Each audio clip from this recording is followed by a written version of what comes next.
faces and you look prosperous and happy, and I'm quite sure you are. Because we are rich if we just have the word.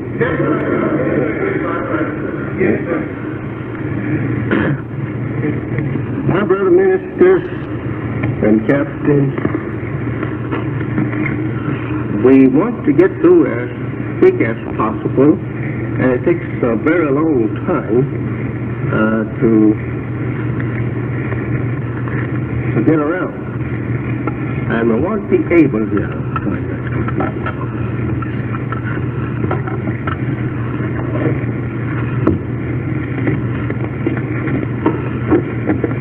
and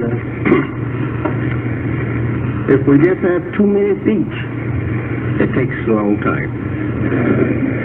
So it's very, I would say, time-wasting report that you have in mind. You may write it, give me a little hint of it, or put it up here on the book stand, because I won't have time to hear everyone. Therefore, I would like to give you this opportunity of making a little note of whatever you have in mind.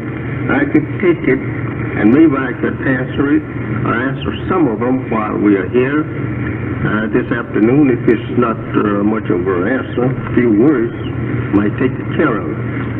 And if not, I will write you and send the answers through mail. And the first thing I would like to say to you that we are having this meeting here because of the condition and time. That I would like that you get in mind before we get started.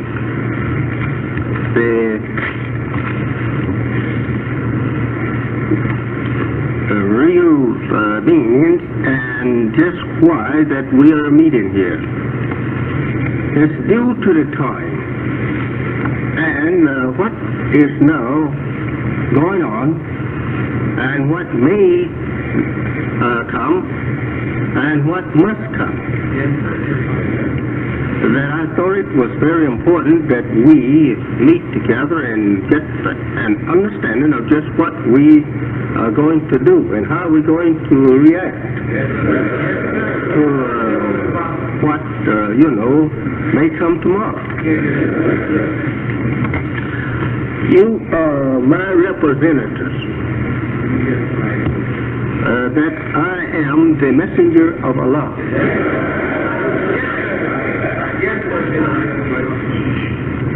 And therefore, you cannot represent me unless you know me.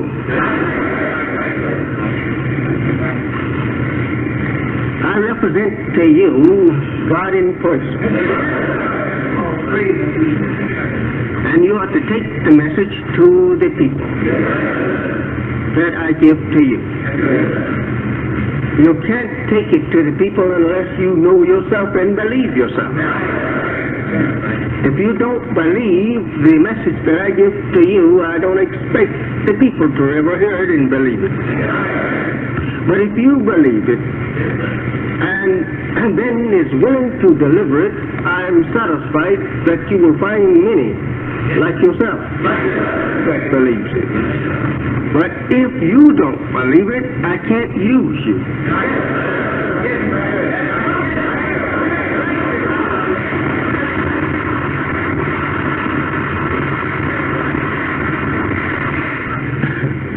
I wish you would not applaud too loud. I don't want the outside to know we are in here. You know how it is. This snake is always, as the Christians say, in the grass. Things what thinking to find some Christian's feet to bite. But I say he's after Muslims now. Yes. And if we are going to get the message over to the people and get it over in a hurry, I want you to remember this. We must get about in a hurry now. We've got to speed to beat the enemy to the draw. We got to speed. And if there's one of you, Minister or Captain, that is sitting before me that would like to change your position or resign from your post to something else that you think that you're best fitted for, I would like that you tell me and let me make a change with you. Because I don't want you on these posts if you don't feel that you can fulfill the position according to our expectation of you. We expect you to do a 100% job. And if you don't think you can do a 100% job on your post, this captain or minister, resign now. Because I'm going to be right on you from now on. For the next 6 months. We are here to make a drive for the next 6 months on the United States of America. This is what I'm trying to get to you this morning, or rather this afternoon. That you're called here to hear this, that I want you and me to do our utmost for the next 6 months to try and get to as many people of our kind in America as we possibly can. I want you to work night and day to do it. And I want you 100%. And I would like for you to give up your post, any of you that you don't think you could handle that post or man the post as it should be. Give up and take another post. Because I want you to do that which you have not been doing. The time, yes.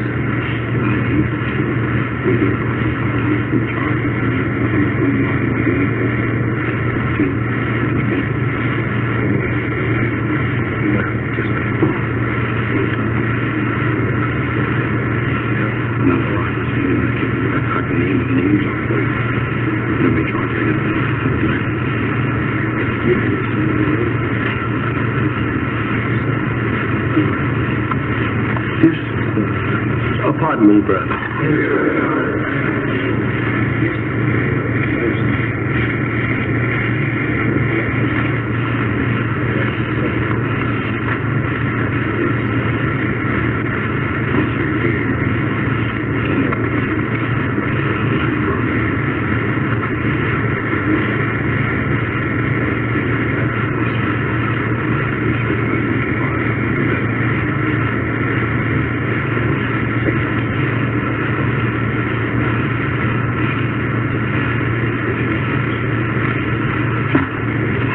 Excuse me, brother. That's what secretaries is for, to keep, a record of things. As I said, the job is getting large, and I cannot keep perfect records myself all the time. I have to have help to keep a record. I almost have to have help for myself. Well, I didn't keep a record of me, I would be lost. So don't think anything strange of that. As you know, that we have been all but universally attacked here for the last 4 or 5 months, especially. Universally attacked. And this attack was for the purpose of getting rid of me. And I don't know who all is behind the attack. I have been trying to keep quiet to try to learn just the strength of the attack. No Joe can put his army against another army until he knows the strength of that army. So I have not been, say, sleeping on the job. I have been trying to learn just the source and strength of my enemy. So I wish that you remember this, that this kind of attack that has been made on me personally and indirectly on you, because attack on me should be on you too.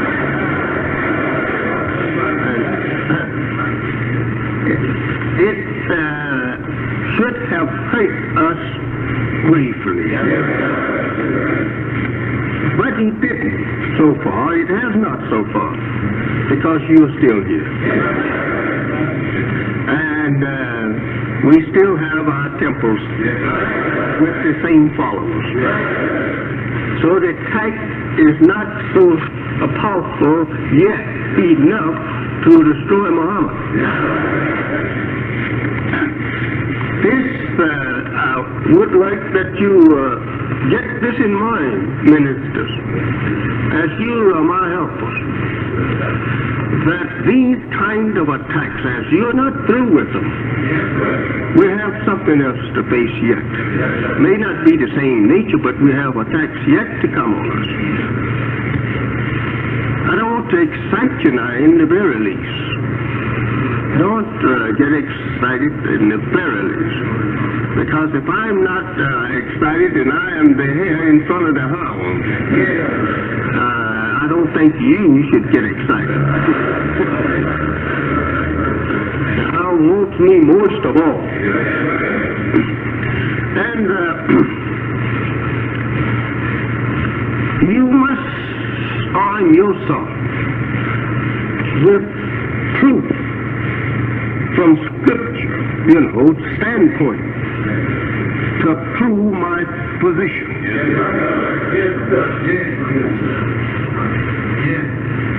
If you don't come out first and attack the enemy that attacks me, if you sit down and wait until I attack, then you're not much of a help.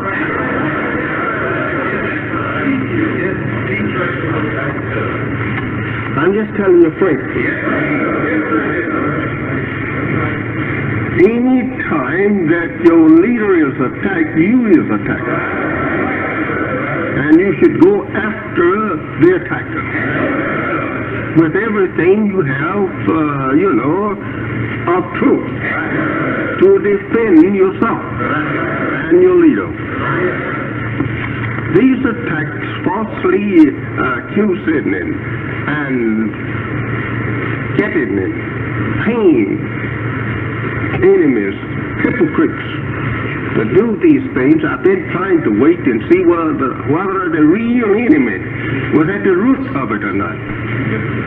So we are trying to locate the real root, but in the meantime, we have enough hounds running around trying to set traps to do all we can to put a stop to them. Yes.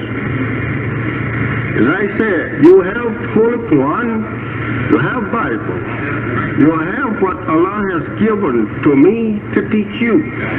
I have delivered it to you.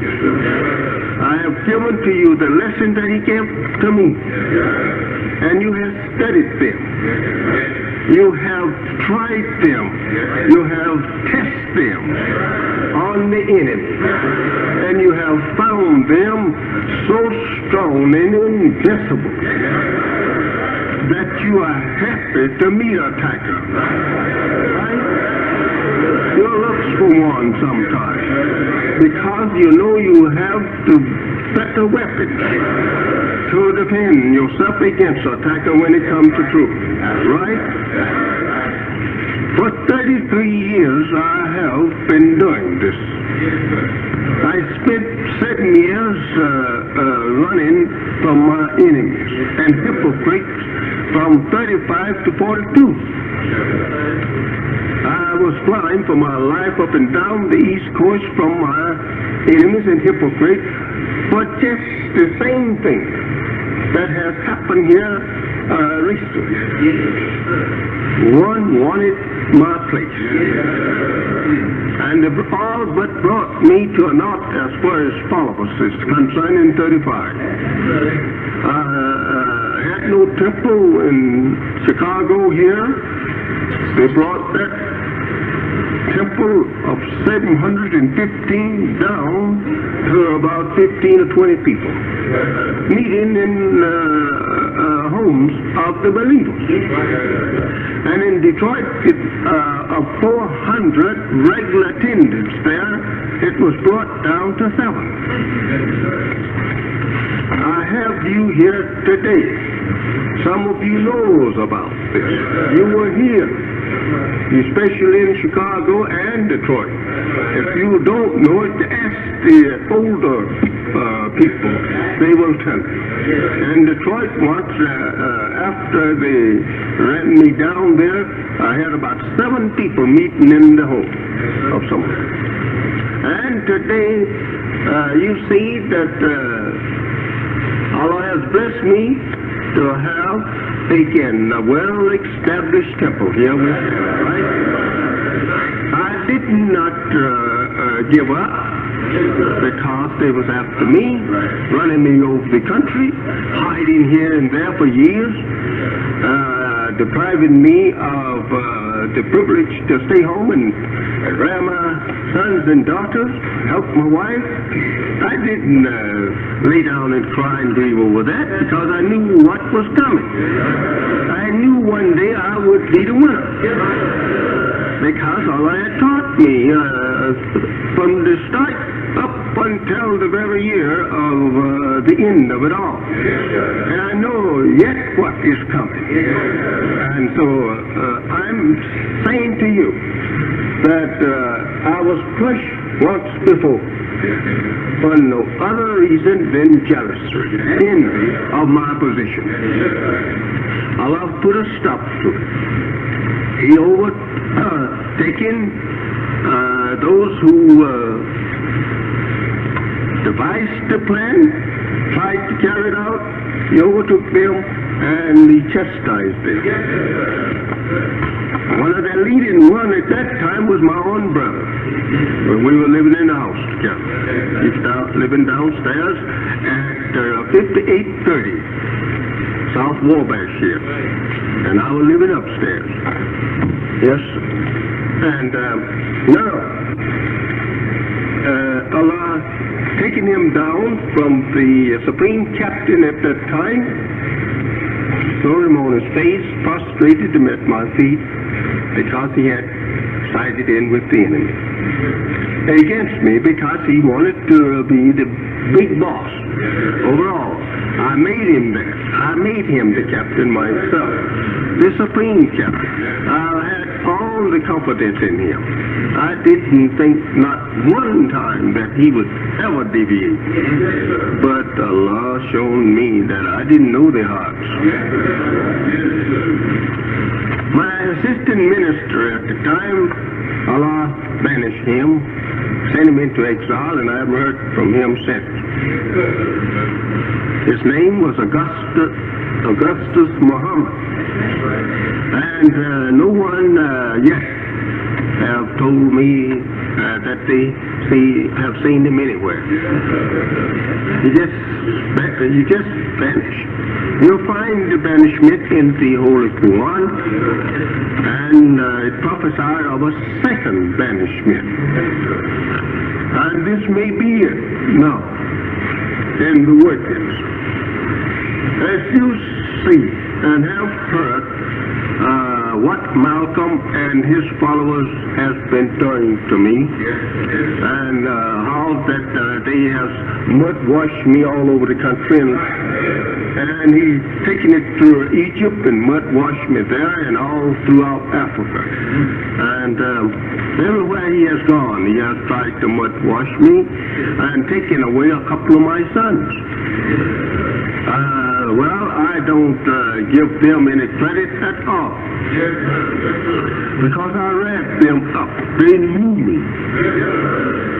And they knew what I was teaching was the truth, and they knew that I never have did anything to them but tried to be a good father. So it don't make any difference to me whether that they burn in hell or brawl in hell or ball in hell. It don't make any difference with me. Because I did all I could, and when they turned back on me, I was so surprised until I was all but speech. But when I thought over it and what he had taught me, then I soon regained my post and stood up again. And so I don't follow no one down that, turns back on his heel. I don't go out seeking him, tell him to come back. I don't seek that person. Because I had a job enough to try to find you in the first place. Now, if you want me to go back after you, no, that's up to you and God and the devil back there. I'm not. I have too many in front of me to keep finding. So this is the thing that you must remember, that trial sometimes is so terrific that they will weaken the most strongest person sometimes. And these kind of attacks that have been made on me here in this year, 1964, and 63 and 64, and in 1935, 34 and 35, pardon me, is the kind of attacks that will draw away from the most strongest follower if he's not careful. The Bible says that if it was possible, they would deceive the very elect. It warns you of these kind of attacks. You are tried. The Holy Quran said, do not they see that they are tried once every year? You must be tried to get into the hereafter. And as long as your leader stands for it and will not turn heels on his enemies, will stand to their face and fight them. You have nothing to hide behind your excuse for not backing them up. Nothing you have to hide. So I ask you, if you don't think that you can keep going with me, any of you, and think that you would be better on another position, stand. And I will accept it in good faith. But if you think that you can go on with me and back up the truth with me, then from this day on I'm going to respect you.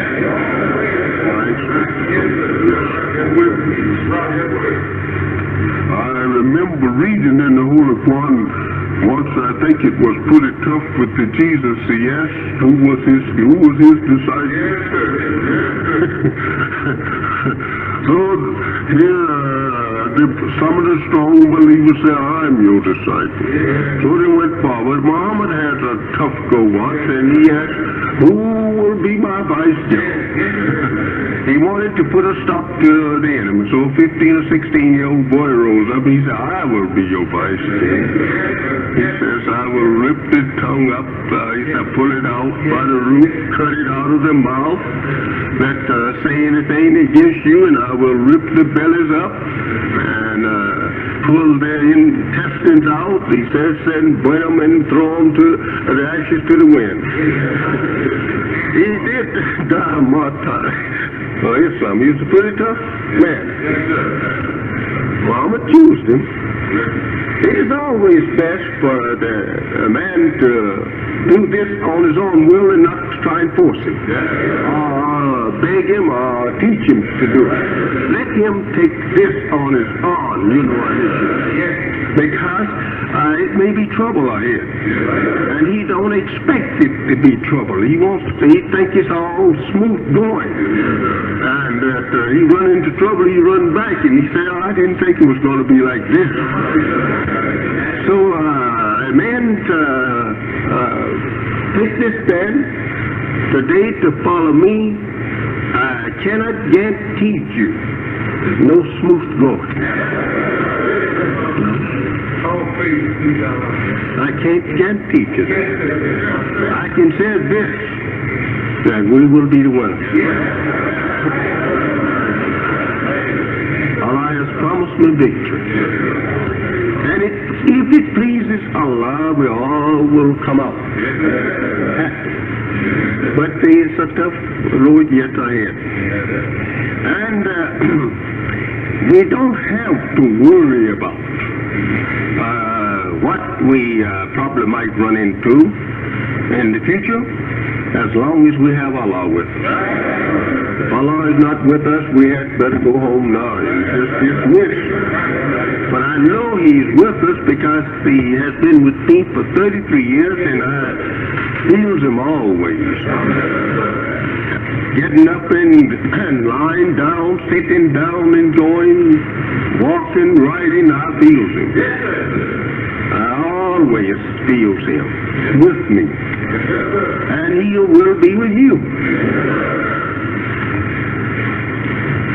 Next, I would like to say this to the captains, that you, brother captains, if you think that you're not able to man your posts, I would ask you to give them up this morning, this afternoon, and let us find someone else to take that post. Any one of you that thinks that you are not able to man your post, give it up. You might not find it so easy all the time to just stand around and look at good believers coming in and out the temple and showing them around. It might not be that easy all the time. But if you're going to hold your post, you have to say, my life is in the hands of Allah. And I will stay here until death do depart. I will go down on this post if death. This is what you have to get in your mind. Not that we hasten no trouble, but trouble may come to us. And we can't stand there and just lay down and let the wolf help himself. We've got to try and defend ourselves if we are attacked. The Holy Quran says, fight with those who fight with you. And this is true. This is the common law of justice. So I ask you to remember these things, and I expect you from this day on, captains, to be right with your minister. Don't get ahead of your minister. This thing about the captain jumping in front of his minister, trying to take the lead, that is like a soldier out there, rather the captain on the battlefield, jumping ahead of the major general. Order. You goes by orders. We all have orders. I have orders. And I give to you the minister's orders.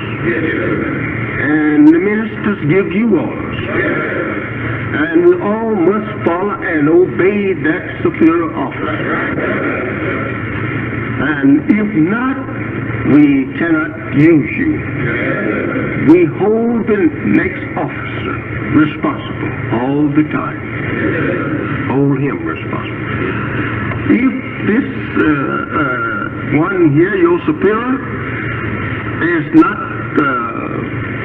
taking his place or function on his post as he should, that is up to you to report it. But it's not up to you yet to disobey him.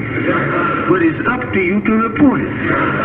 And his superior is the one to call him in first. Not you to take over the temple unless he's gone insane and destroying the teachings and the congregation, upsetting them. Then you ought to set him down until you can get me worried. When you get me worried, then I will act myself, and not you. We don't do these kind of things. This is one thing like that. We are going into building up a nation, and we must have absolutely obedience to authority. No nation can build an independent nation without obedience to authorities. We must learn that. And that's just what we're doing. We're building a nation. We can't depend on the white man to look after Muslims. They are our enemies. And you're learning that daily. The more we grow and the stronger we get, the more we will receive opposition from them. As long as you are feeling weak, he will not pay you any attention. But when you begin to grow and become numerous and begin to get strong, and the people begin to flow to you, to join up, then that's the time he offers all the opposition that he can muster. And he's getting ready for that now. He began to learn that this teaching is a very powerful teaching, and that it will absolutely in the long run take away from him all black people, not only here but elsewhere. Everywhere that is now being hurt among the black people, they're laying hold on. For the first time, I want you to know this. The masses of the black people, brown, yellow, and red, for the first time they're learning that he's the real devil. And we must remember that all praise is due to Master W.D. Farad Muhammad. He is the one that pulled the veil off of us. And he passed it over to me, the authorities, to keep pulling it off. And I pass it over to you to keep pulling it off. So it's going from one to the other. Everywhere you see him, pull the veil off. So the people can see that that's your enemy. The real one. So this, so much for that, I say. We have the word that we will do these things.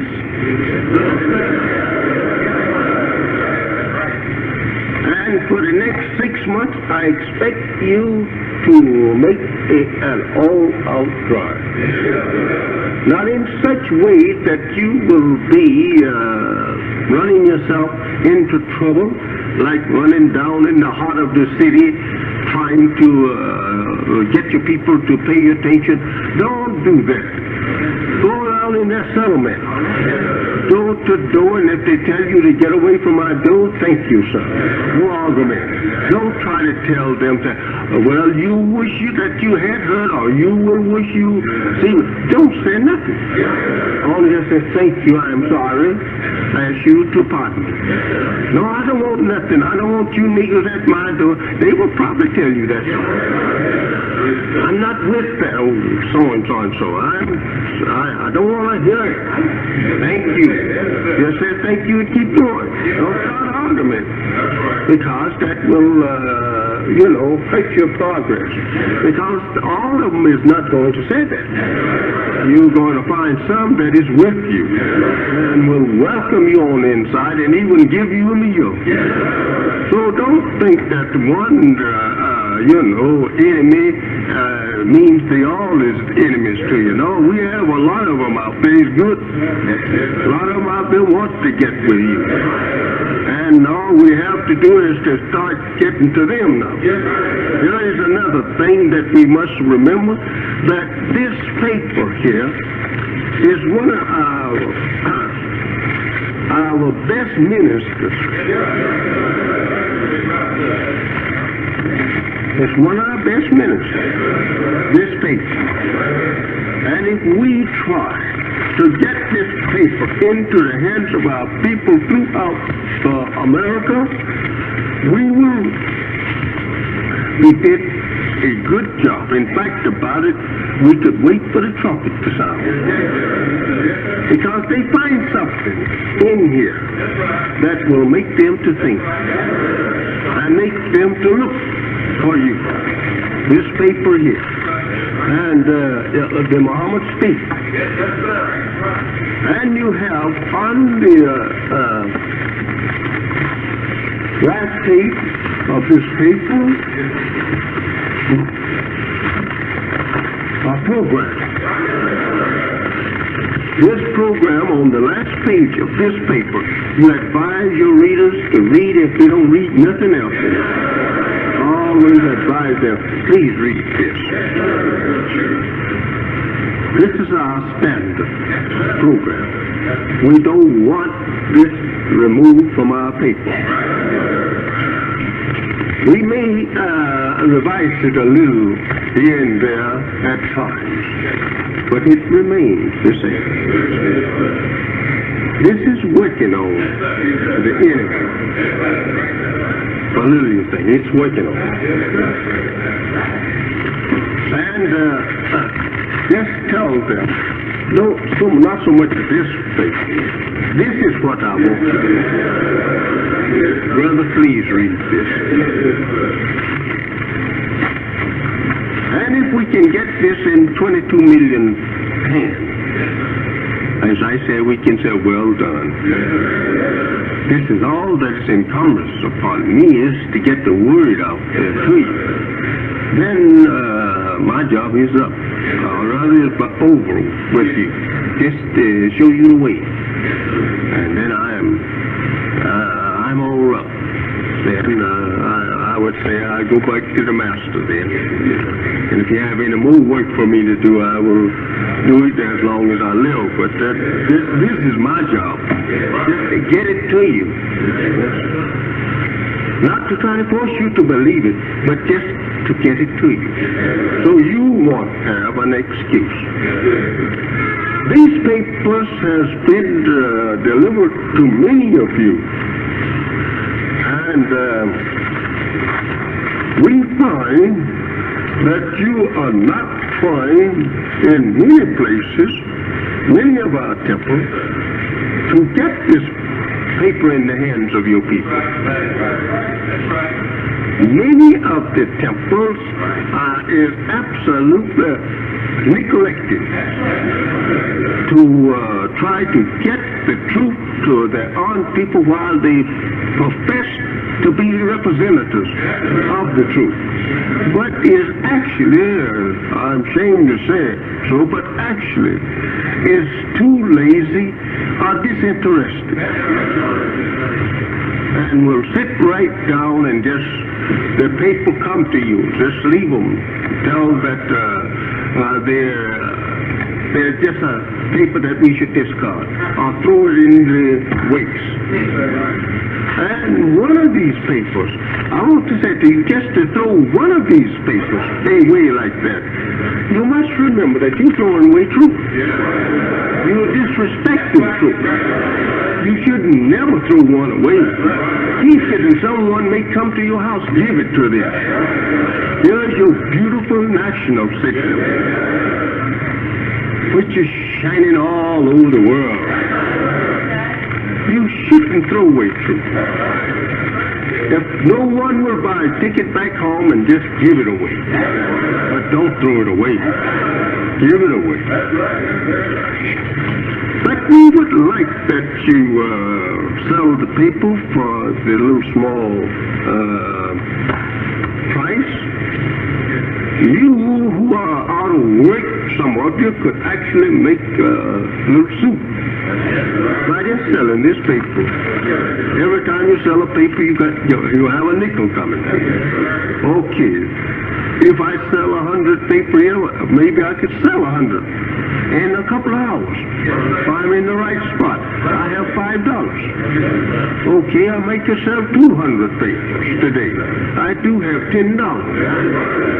That's getting near up to the, the regular wage. And you might not have too much to do. I must say that too, after a while. We are not too sure of what the government is going to do in this election.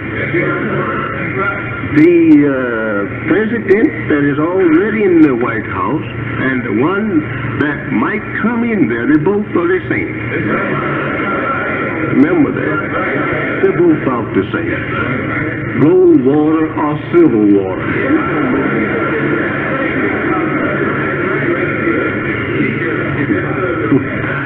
I saw in one of the New York papers where that the devil said, I wanted gold water to wear. I would like to tell him it don't make no difference to me whether gold or silver or brass wins. If he's white, they're all the same. I'm not going to vote for either one. Because I can't see my way in voting for an enemy to rule me, and I want independence, and I want to vote for myself and my people. I don't want to vote for you, who is going to enslave me. It's almost a disgrace. A man seeking independence, and then he goes vote for the enemy to rule him.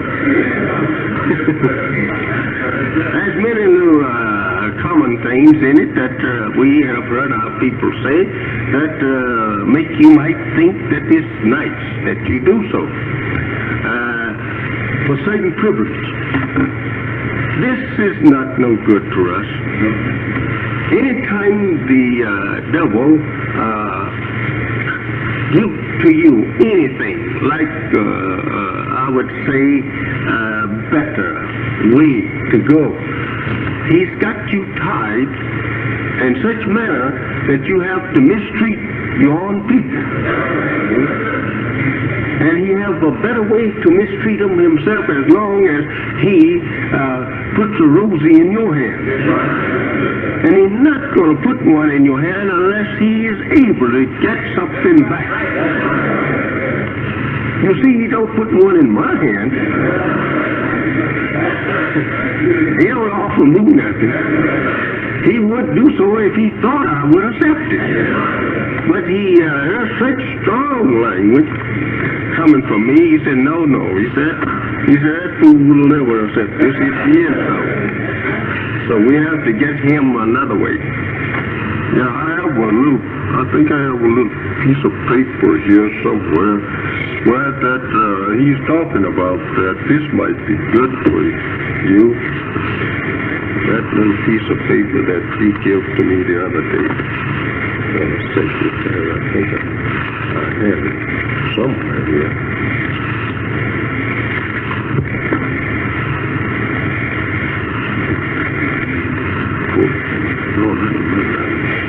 The piece about the devil talking about getting, in the fiction section. Yes,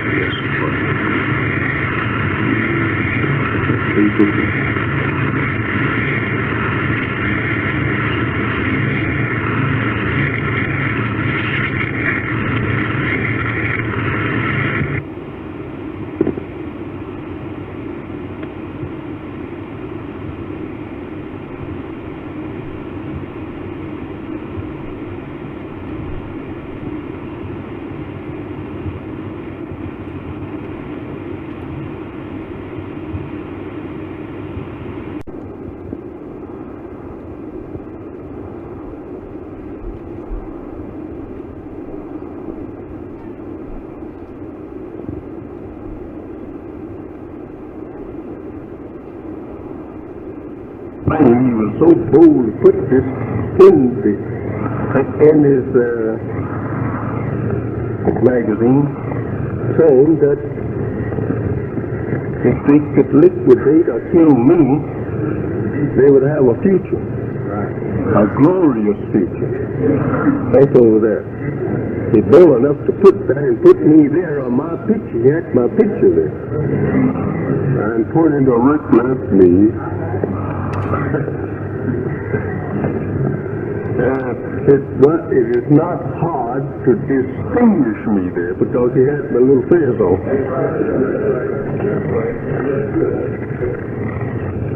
But I want you to know I have been knowing this all for 33 years. And this is one reason that I have you before me this morning. Because they may make lunch out after me one of these days, but that don't mean that you should stop. Even if I die, get killed, as the Holy One teach you, that don't make you turn back on you. You carry the word right along. And because my kind was before me, and we have the history of what happened to them. I'm not afraid that they will, Allah will give them the privilege of taking my life, but I'm just saying these things. If it will happen, don't worry, you have the truth just the same. And just step up in the next, the soldiers strike that bell and keep going, keep firing, and let them blow you down. That's the way we do it on the battlefront. Passes one fall, the other step up in his strike. Until finally we overcome the enemy and destroy him. So don't you think that Allah is not with us. I want you to feel strong that Allah is with you if you are trying to do what I'm teaching you to do. And as long as you are with me 100%, He's with you 1,000%. But if you deviate from me, He deviates from you. Try it if you like. Go and look over those who deviate, and you will soon find out that they don't have no power from Allah, no spirit. They are left just helpless, wandering around like a man in a dark room, feeling his way. And this is what happens. So I say, you must be strong. Pray to Allah much.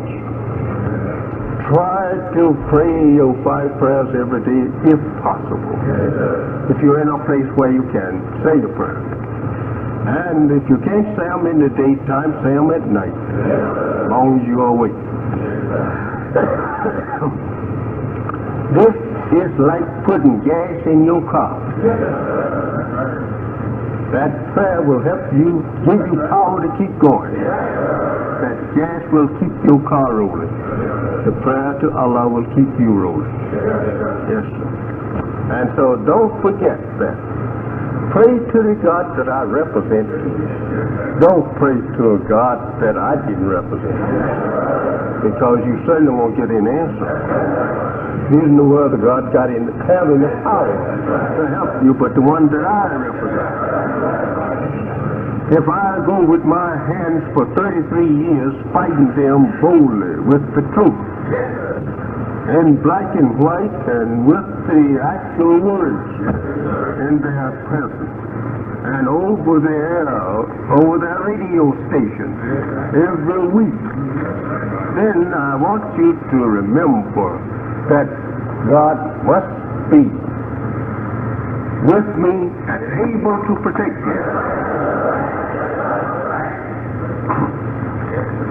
We want from this day on to try to get this paper to our people. But I repeat, don't go down where the devil, you know the devil will attack you and don't want you selling this paper. Don't go there. Because in those areas he forbids you to go, well, don't go there. But try and sell the paper among your own people. And if he come up, he wants to buy some, okay, here you are. I'll sell them to you. But if he see you around your own people trying to get the paper over and not trying to sell it to him, he gets very, restless. Let's see what's in that paper. Maybe he got something in there he don't want white people to see. Go over and buy us some. He's real crooked, and he's afraid he have mistreated everybody, and he's afraid someone is after it. So remember that.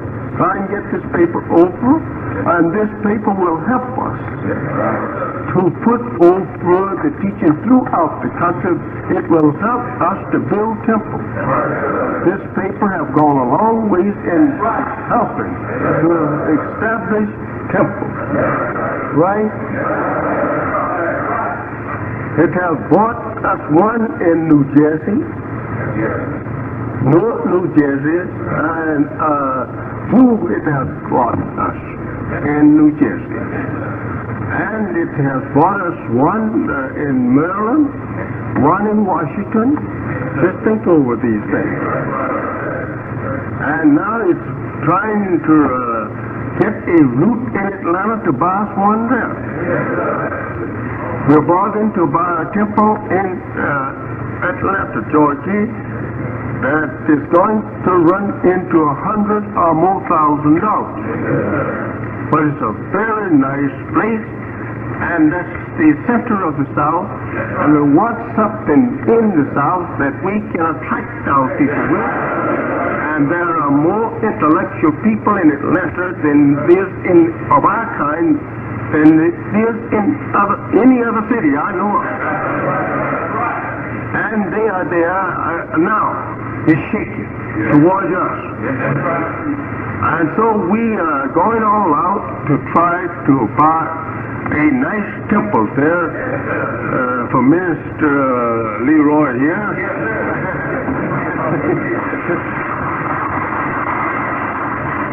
And he likes it. Large parking space around it. Have you heard any more from that brother? No, sir. They still negotiating on the offer.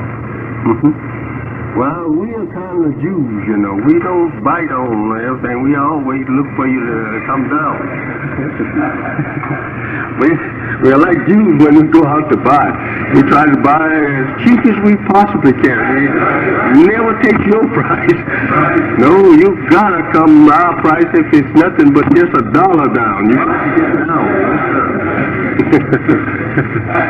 So, we are trying to get them down from their price. They have I think about 5, wasn't it? $5,000 they come off, but we want some more grand. So, yeah.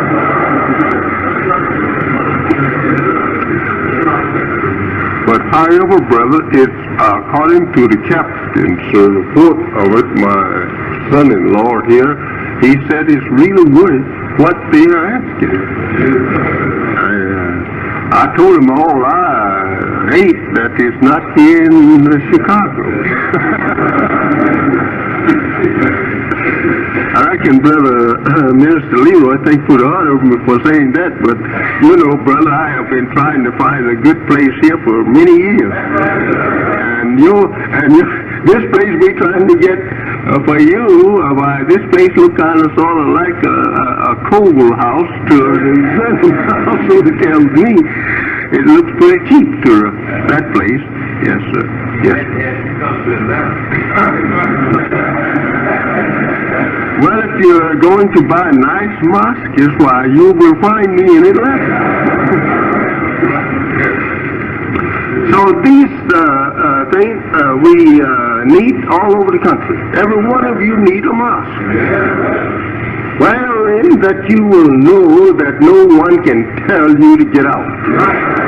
But when you're renting, they can drive you out anytime they are dissatisfied with you.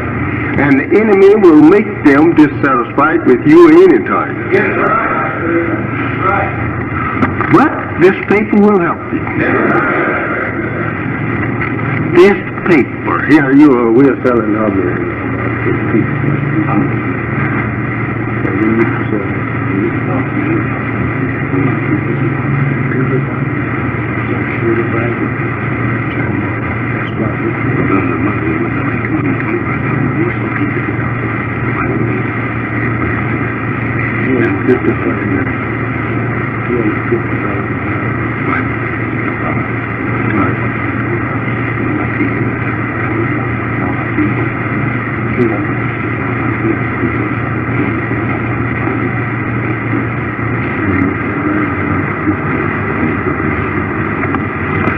The secretary said we was selling 225,000 copies bi-weekly, every 2 weeks of this paper. Now we are down to the figure of 159,000 every 2 weeks.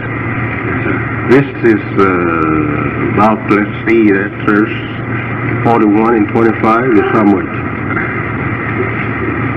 So 66,000. We are off 66,000 every 2 weeks now. We're off that much. Remember, that's 2 weeks. And the whole month, 4 weeks, 2 issues of the month, we are just double that. Thank you over there. It's double. And that's a lot of money that is wasted on the account of us. See, it is not that the people don't want the paper. The people want the paper, but it's us. We want to get round there in our backyard and over our fence and in our front of our door and let the man have it. Here it is. Talk with them. You need people to sell this paper that is very courteous. You don't go to the people acting independent. No seller is independent. He's dependent. That's why he's trying to sell his merchandise. The buyer is the one that is independent. Let him always be right. You're wrong because you want to sell your goods. Yes. Go to him as nice as possible, with soft language, and with a good smile. Don't look like you've been eating sour pickle. With a good smile. Our people like kindness because they have been ruled by the roughest enemy on earth, who never was kind to them. Now if we reverse this and try and be kind to each other, we can build our unity overnight. But we must remember that we get nowhere going around looking sour and talking big, independent. You don't have to buy. Oh, nigga, you just stay there. You wait, you see. Now, you can't make a good salesman. You can't make a good salesman. Said, it's a very interesting paper, my friend. If you would read it, you would like to read it again. Well, I don't want to even see it. Thank you, sir. Thank you, madam. And keep going. Don't stand there to argue. If they say, I don't like the Muslim, there's nothing to have to say. Keep going. Like the Holy Quran said, if you find the foolish, breaking up into foolishness, the common word would be that. But don't you break up with him. You just keep going. Say, Assalamu alaikum, and keep going. Yes. This is the thing that I would like to remind you of, that we want to put this in every one of our people's hands that will accept it within the next 6 months, because after this election, we are afraid. I'm telling you frankly, I'm afraid whatever beast gets up there, he might cut us off. They don't like this paper now because it's waking up our people. And this thing can put a stop to it overnight. If your paper, he says, if they say that it's not in the, line of their government, it's opposed to their way of government, stop. He will stop it. And then our people is suffering then for the truth. He might try and find some way to stop us. Let's do the best we can while it's yet day. Do the best we can to get it over. So if we plant plenty seeds before spring gets here, they're bound to sprout. Bound to sprout. Yes, sir. When that warm spring showers come and that good old sunshine, you'll see them splitting the earth. Coming out. So if we can get the truth in our people's head, it's bound to spread. They will become paper boys, whispering it to each other. This is something they can't stop, because God is behind it, whose proper name is Allah. And you must remember your report is real bad on this. How's this report now, Brother Secretary? You have here? On the paper report? Yes, sir. On the paper report. I guess you better take care of that. Yes, sir.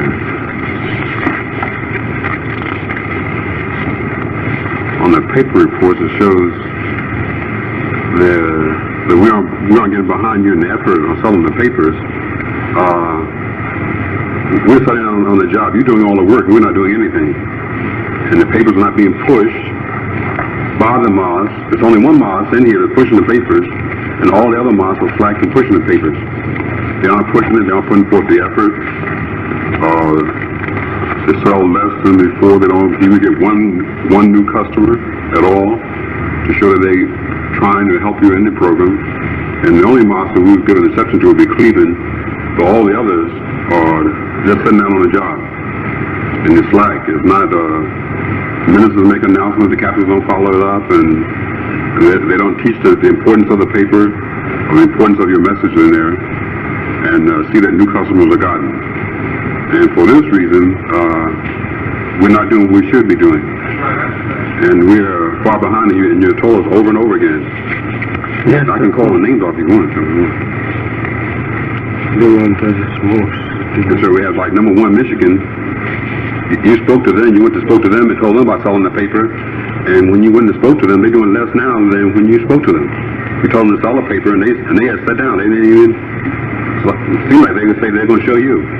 But you went there and spoke to the fruit in November, and they sold less paper since that occasion than before. That's number 1, Michigan. And for the number of brothers they have, they should be selling more than what they're doing. What? They sell 8,000. They ordered 9,000 papers on last issue. They should be selling at least 12,000 papers. If they're selling 10 papers a day, or brother, 150 an issue, which is the quota has been sent out to the body captain. So the number of brothers they have, they'd be selling at least 12,000 papers. How many brothers do they have? They have 85 brothers on the meeting of the 31st. And Milwaukee, they ordered 2,000 papers, and they should be selling at least 3,100 papers, based on the number of brothers they have. Washington, D.C. should be selling 11,000 papers. They ordered 8,000 papers. And see, also, when we were doing it our way, even though you told us to pay for papers in advance, we would take any chance and order them many. But as soon as you say that you insist to do it your way, nobody has tried to do it your way. They haven't come up. No one has ordered. You say pay from in advance, and no one has taken a chance. When they're doing it their way, they will order 10, 20, 50,000 on the basis of themselves. But they don't have the confidence in you to order that same number and see that it's done as when they're doing it their way. Like Washington, D.C., they have 8,000 papers, and they should be selling 11,000 based on the number of brothers they have. In Baltimore, Maryland, they didn't even order any papers the last issue. They didn't get their money in time. They know the paper come out every week, and they didn't even order the papers. They didn't have their money in time, like it should be. We sent letters to them, remind them, and all like this, and they didn't even get the issue. So the word is missed there entirely. So it should be, and they should be selling. Well, they dropped way down. The temple is going down. They only should be 4,800 papers sold there. And they ordered 6,000 issued before that. But they didn't get any of the last issue. They just let it go at all. And New York City is selling 28,000, but they should be selling 35,000 in Manhattan alone. Not counting Brooklyn. In Brooklyn, they should be selling 19,000 in Brooklyn, based on the number of brothers they have there. And in Corona, 6,700 there. There's no drive there. San Diego is 7-Eleven, ordering 1,100, they should be selling 1,300, based on the number of brothers they have. Atlantic City didn't order any papers last time, and they should be selling 1,200 papers. They order sometime, they'll never keep up to date. Sometimes they do it and sometimes they don't. We have to send out letters to remind them all. Just a minute, let me... Brother Minister Woodrow, where is he? Yes, stand up, brother. Yes, what trouble does you have there that you don't seem to sell this paper? The people, they don't seem to want it? Oh, yes, sir, Henry Pastor. Brother were Mr. King here, who talked among the brothers. Mr. Henry Pastor, brother were Mr. King here, who talked among the brothers and they should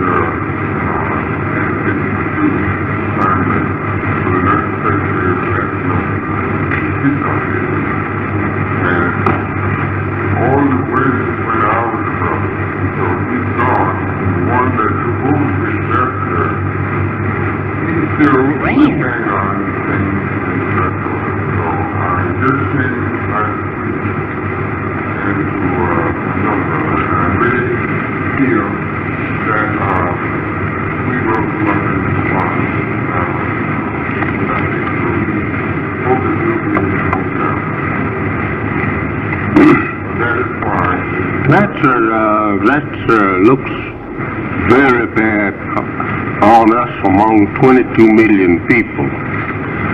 That we see that this 22 million people are bound to go with the devil if we don't try to capture them and draw them out of the fire and take them in the place of safety. We're in the line of crossfire, in the combat zone. Divine combat zone is here. And I don't think much of no minister who will just stand, look at his followers, sitting down, won't try to get the paper around so people can see what we are doing, which will help him. It will give him more followers in his city. It will give him more prestige in his city. And I don't think much of a no minister that will just fold up his hand and will not push the paper himself. If no follower of the minister will get out and sell the paper, he should get an armful of them himself and go around to the people and try to sell it. He get a chance to meet the people and try and make converts better than the regular paper men, because he knows what he's after, and he knows how to approach them. And the people will help him to get him, where he wants to. In Detroit, Michigan, back in 31, late fall of 31, I used to travel around there in the early part of 32. I used to be a committee there. I used to have to go and try to seek you to get the rent. And I would go to many people, and I would get a chance to talk with the dead. And I could get, up to them far easier than my followers. They didn't know how to catch the wild game as good as I. And so, it stands true. We can't stand up here in our temple on the platform and say, well, they didn't bring them in. I'm the man, the hunter. If they want to help me, I'm asking them to help me, but I'm the real hunter of this temple. I have to always study some way to get out there next to the game. And if you don't seem to be getting out there, getting after them, and I know the game is out there, well, then I'm going myself. And see what trouble you're running into. Like the book teaches you that after Solomon sent Samuel to try to bring back the body of his architect, they failed. But finally he went himself. He said, I will go. I will show you how to get him. So he went and showed them how to put the toe on the man, the dead body, and bring it up. And they brought it back to Jerusalem where it belonged. This is fictions like we think, but it's not. It's a science and an example of us, if we understand it. So I don't think no minister is acting himself by sitting down.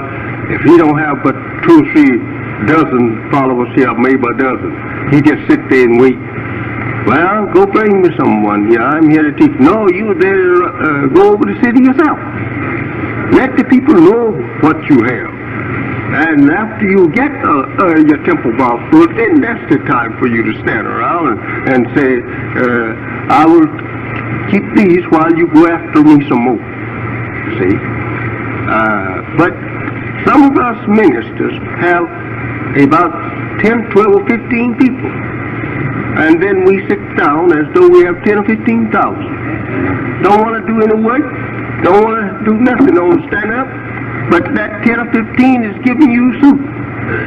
That 10 or 15 is trying to pay your rent. That 10 or 15 is trying to buy you transportation. Don't you think you owe them something? That's the way I feel. You are trying to help me. And I just can't keep my mouth shut. I know I owe you something. I must tell the world something, and you are here feeding me, clothing me, and sheltering me. I've got to do something in return.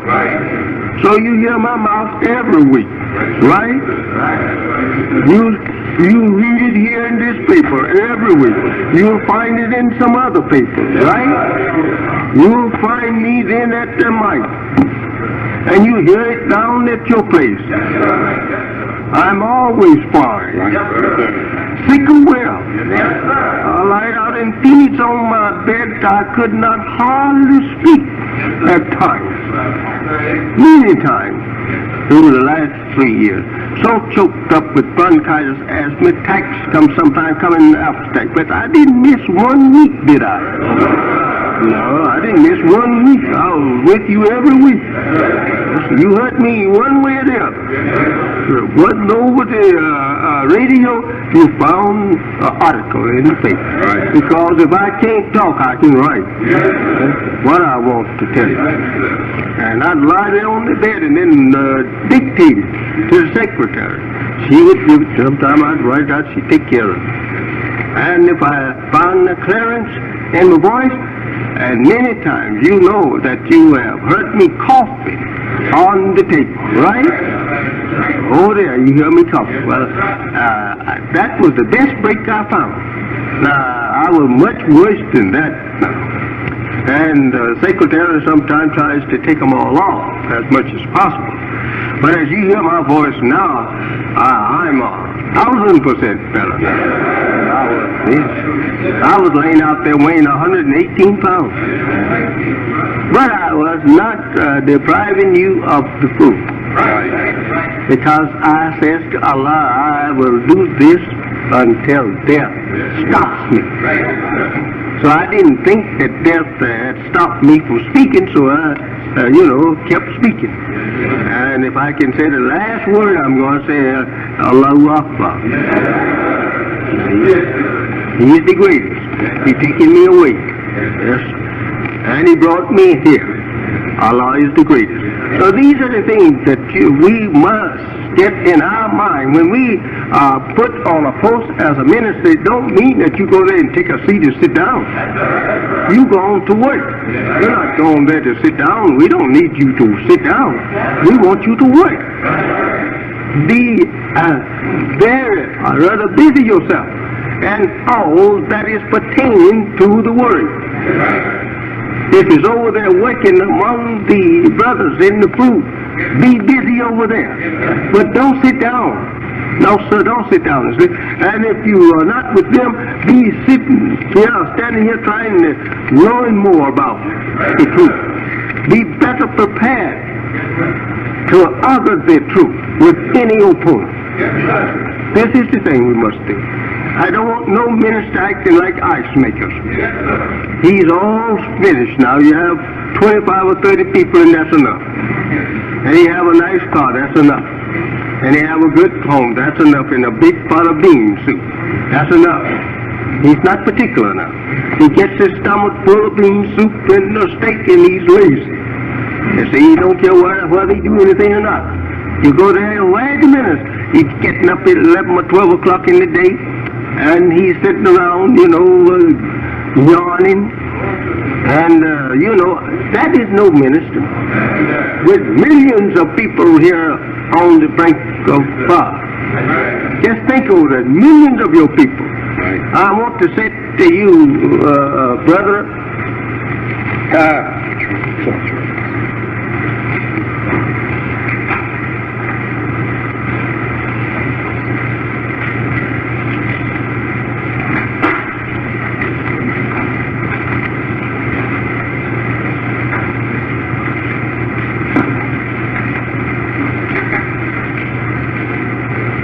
you know, the Christians, they think that 1964, they would have, from 1964, 36 more years, right? And bring them to 2000, right?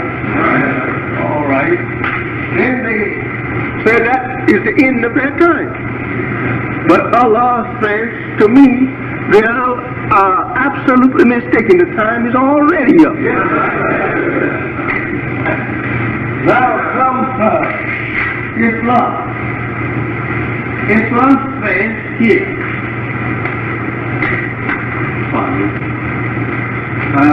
1400 years from Muhammad.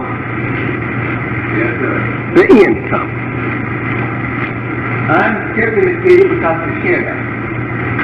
The last 20 years of that 1400, it must come. Not at the end now, but in the last 20 years of the 14th century after Muhammad, the end comes. We are just about 6 years now in that 20. I want you to remember that. According to the teachings of Allah, we have about 3 more years to do this. According to the teaching of Allah. One of these years is trouble. And in the midst of this 3 years, a collapse of the government. I said we are in it now. We have this, at the end of these 3 years, that 3 years, end of this 3 years, there is the total resurrection of the dead, or the complete birth and establish of Islam. Yeah. Now, that's just 3 more years off. We are in almost the 3 years, the 3rd year. And our calendar, we are in the 1384. 1384. We are entered into that year now. In the 84 year. We are 16 years to the end. And we are 4 years, we are 4 years now into the last 20 years of that prediction. And that means we have 16 more years before the century is up. When at the end of the century, everything is supposed to be finished. But within the next 3 years, the resurrection of the dead in America should take place. And in one of those years, it will happen. 1 year, the total thing will come. And in one of those years, it may be pretty rough. We have 3 years there to reckon with. One, it may be pretty rough for us. And when I say rough, I mean it might be rough for us. Victorious at the end of the 3. With the whole 22 million, saying Allahu Akbar like you and I said. But the hardest hour is trying to get the child to birth, right? The mother knows that the day it should be born, and the mother is in pain, and that is her hardest hour, trying to bring the child to birth today, right? Our hardest hour is just right at the end. We are facing them, and there will be much said and much many attempts made to destroy Islam, because the devil knows those figures as well as I. You'll find them in Daniel, but it's a little hard for you to understand them there. But they are there. Something else here in Daniel, where he says something about the 62nd week and the 67th week and the 70th week. He gives you 3 things there. There's 3 different events that will take place. He says here that in the 67th week, he will be taken, and in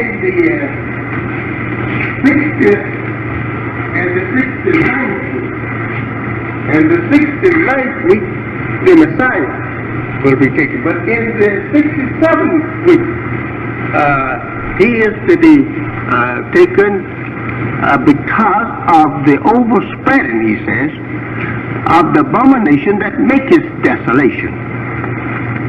This is tied up there so in symbols that it's hard for you to understand. Allah have blessed me with to understand. I could teach you what it all means.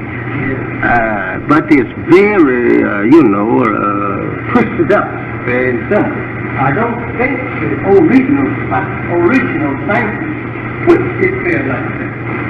But I think it was the English and Americans started. Now, he says here, in the 69th week, that they came under darkness, and they laid hold on the prey and taken it away. Now these things I want you to understand here in that prophet out there. The 67 weeks, he was taken because of the overspreading of the abomination that maketh desolation. Abomination means hate. The overspreading or the dominant hatred, of the people becoming so terrible against the Messiah's people. Here, the Messiah is mentioned, but he's not the Messiah. It's God Himself. He takes care of Himself. No one have to come and help Him. He's self-sufficient. And so you can study that from this on. But anyway, my brothers, I'll have you here to tell you that work hard. You have only about 3 more years. And one of those years you may not be able to do too much work in, but do all you can. And make all the progress you can before this election. Because we don't know what will happen after this election. I know they're planning against us. And Allah is the best planner. He may break their plan, but I can tell you they are planning. Because we are progressing. And I want you to help me all you can for the next 6 months. Do all you can. Now we are trying to make impressions upon our people. When we get temples, it's only to make an impression upon our people to come to Islam. When we build a restaurant, open up one, we are trying to, that's a fishing, or that's a bait to try to get our people to come to Islam. This is every effort that we make, it's in the way of trying to get to our people, right? Then we must do the best we can to get there. Here in Chicago, we have never been able to put a temple here, or school, as we desire, that would captivate most anyone's mind. Now, every time we try to save money to get a temple here, you ask for it out there to buy you a temple. This is true. As soon as you think that we have a little money here, you want it here for you to build you a temple. So this keeps us looking like a tramp, a poor boy hoboing his way all the time here in Chicago. Right. We're trying to get you up in your place, in your cities. But if you would go all out and try to set up your capital in the country, you would get more converts in your place. Right. Because you have something to point to. At our capital, we have so and so. We have this. And in this paper, you could display. We need $1.5 million here. This is what we need. To set up something right. I mean a school, our little schoolhouse over here is just populated. Overpopulated. We are doing something other over there now that the city is making us to do that is absolutely worth. That's right. But we have to pay $15,000 to put a sprinkle in there for that school. They're working on it today. All just to keep you down. Keep you down. So,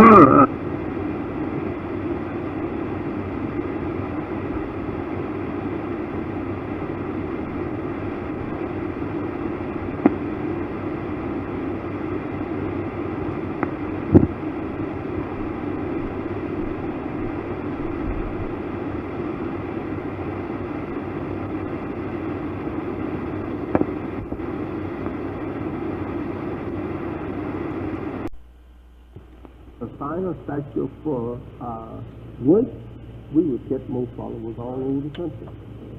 But you see, this here is right in this residence. We're not even on the surface. and it's hard for people to find them over here. We need to be out on surface. And there is places here that we can get. So let us do all we can within the next 6 months, see just what we can get. And as you know, we have added to we've thrown out another little bait here to the public of an economical, program for, a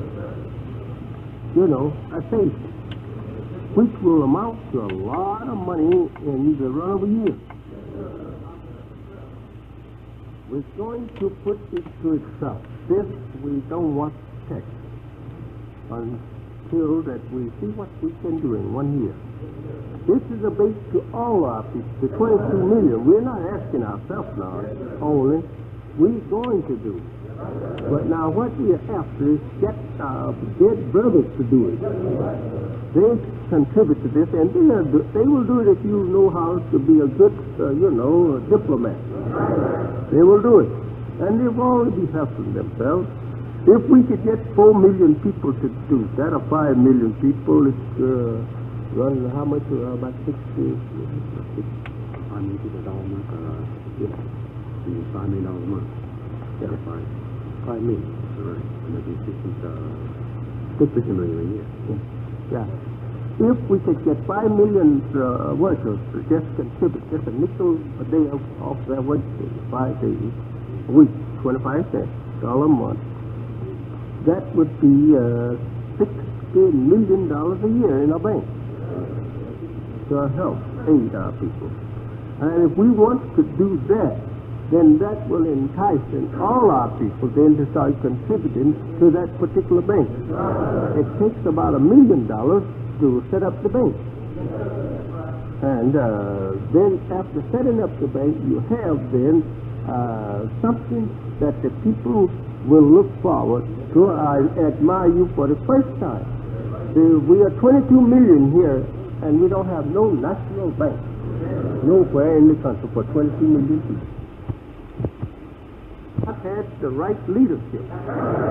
All the leaders was for self. He have his own national bank, and the nation have nothing. We want to build up something to help fight poverty and want. If we had $60 million in the bank today, it would aid a few people anyway. Because it takes a lot of money to aid, millions of people. Because if you give them $1 worth of food a day, that's $1 million. If you give 22 million people $1 worth of food a day, that's $22 million you got. So you got to go in those billions of dollars together. This will make it. Get these people working into this, in a few years you have $1 billion. That's right. Because some of these fellows have money. When he see your bank is strong enough to talk into millions, he will put his little million over there. Then he will share with you so much of it. And I see we on the road to great success if we can hold out. As the old Bible says, blessed is he that holds out and endures to the end. Because if you can go through the rough, on the end of it, there is ease. The Holy One said, after difficulty comes ease. And I can tell you myself, as you know how much I have went through. I still is not through going through with it, but still we have it a little easy. I can walk and talk a little better now than I could 30 years ago. But we suffer. And we take much, but the good end is for those who have patience. So now, you see how far we're off and trying to get this paper, and we say we're trying to get the Word of God to you. Prove it. Take the paper Ministers, if your followers won't do it, you get out and do it. Leave your pulpit and go on out there and start hailing people. Say, hey, our teacher's right down the such and such address, and I just want you to see and read some of our newspapers. See what you think of our teachers. And I would not jump to conclusions, brother, before studying a people. We are very much misunderstood. So take this paper. It's very reasonable. Take it. It don't cost you much. And read about us. If you want to come to us, read about us. And learn something about us through our paper here. And they will buy it. And you will be spreading the truth. And Allah will bless you for getting up, going out in the street yourself, and trying to get people to get to the people with the truth. And you'll find people coming to your temple, filling your temple up.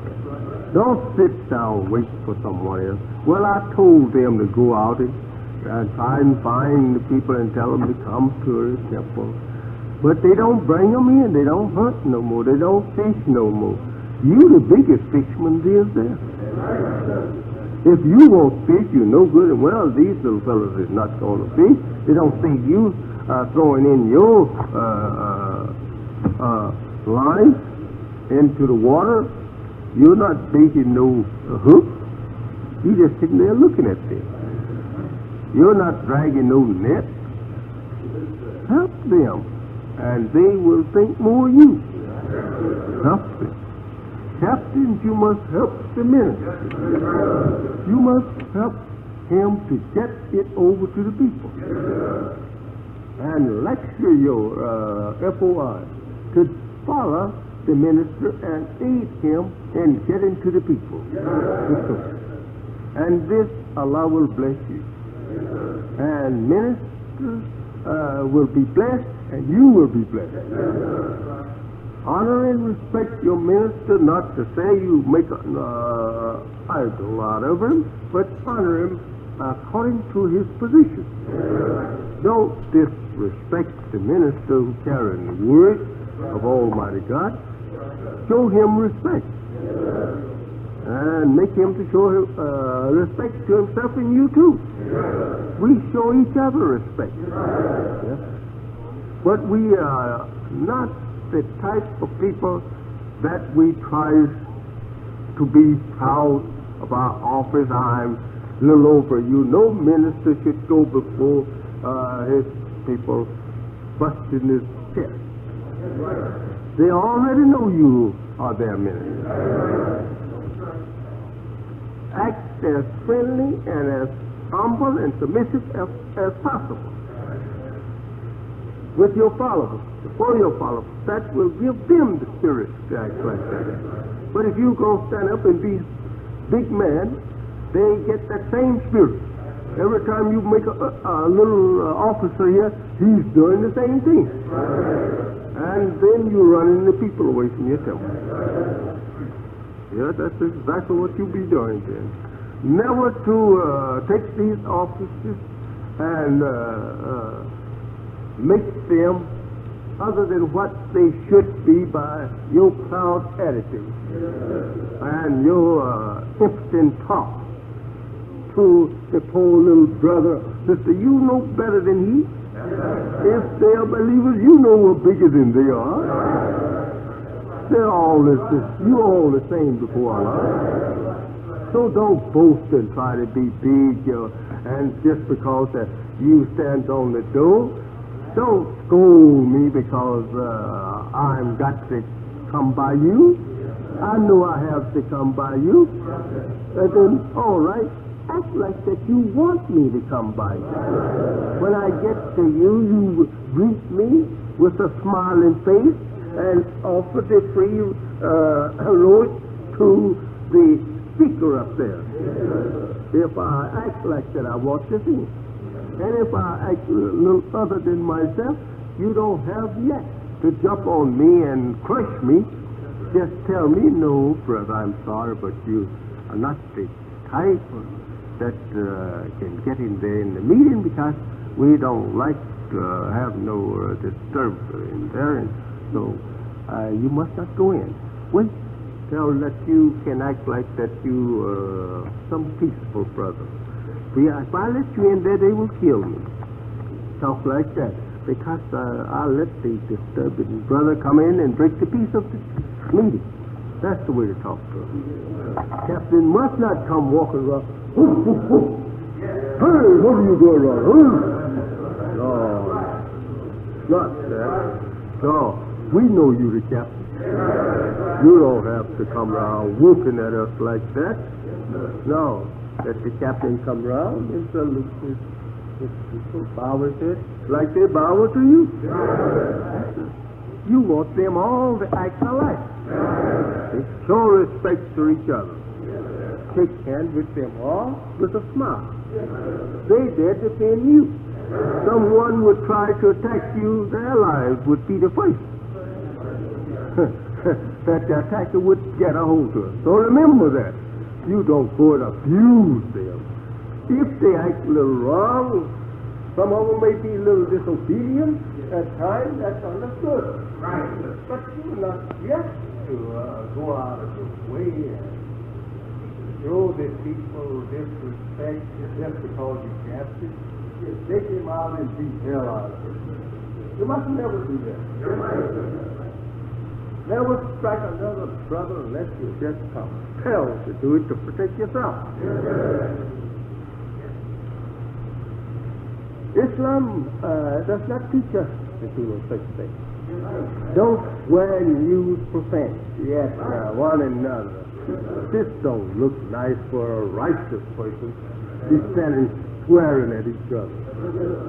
Just because you captain, you should just swear like you fleet. You're free to swear at them and they are not to swear at you. This is not right. This is not the way of Islam.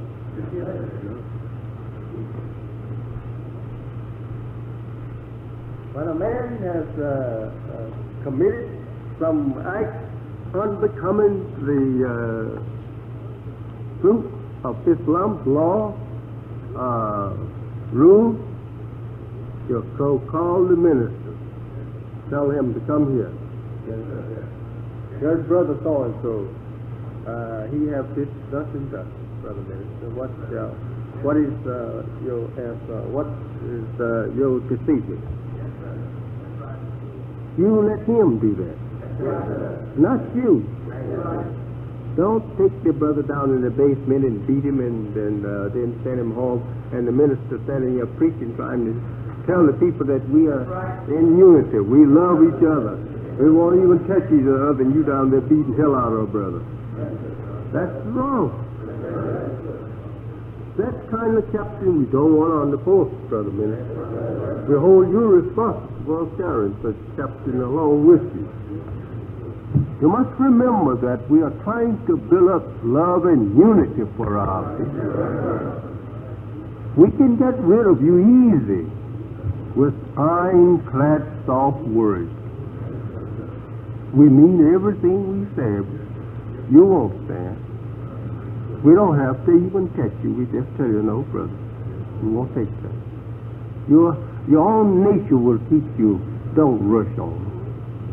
They said, I'm not warning among them. Don't rush them. My nature will teach me, go. I don't have to be thrown away. You are telling me, and I just can't resist. I have to go. There comes one, you say, I just had to do this. I just had to do. Yeah, but do it in such way that you will be justified in doing it. Like what went on in Richmond here a few weeks ago. That's very ugly. Very ugly. On the captain and the minister. The captain might have not ordered the striking of the brother, but yet he is the captain. If he didn't order it, he should stop it. Jump in front of it and take it yourself. Tell the brother, no, you must not do this. And the brother's not going to strike the captain. I said, don't strike him anymore. We got to obey him. And, but if you let these things happen like that, you ran thousands of people away from you. That is already having the misunderstanding. Never to do these kind of things. And to bring about fighting in the mosque, in the temple of Islam, it's a sin, according to the Holy Quran. Never to bring about no fight in that place. That's the place of peace. Holy Quran teach you against it. But if you are attacked in the temple by infidels, then you must defend yourself. But if you go attack each other there, you're not fit to be there yourself. You're worse than an infidel because it's your sacred place. And then you destroy it with your own, anger. Don't do that. We can't use people like that. We must examine brothers before we put them on a post. Don't take a brother and put him on that door there to man that post, and that brother just came in the other week and we don't even know just whether or not that brother knows how to even meet a person. We got to take the brother and teach him how to meet people. When a person come up here to this door, you drill him through that in your fruit. And let the fruit be a bear you witness that that man now is all right. He can take the post on the door. But don't just reach over here and grab a brother. After a while you may grab a hypocrite. And he will run everybody that he possibly can, especially new ones, away from you. So always be careful. And then when you put him on the door to meet your guest, that new brother out there is your guest coming today, then the captain must busy himself keeping an eye on that door to see whether or not he's going to treat these people right or not. The captain must not go off and take him a seat, sit down. I have somebody on the door. No. Go there yourself and watch them, or just watch them and see whether or not that they perform their duty as you have trained them to do. Don't trust them to do it behind your back. Go and see that they do it right. Don't take a lieutenant and trust him unless you watch him. You put him over the job, watch him. And don't watch him one time. Watch him every time. That's the captain's job. Where are you going? You going in the office, sit down? You're not on your post there. Captain is supposed to be watching his soldiers all the time. Well, especially when they're on duty. Captain must be there watching them to see whether or not that they are performing their duty right. So you're not a good captain unless that you always is on your post, observing what your soldiers should be done. You give them order, you watch them to see that they carry it out.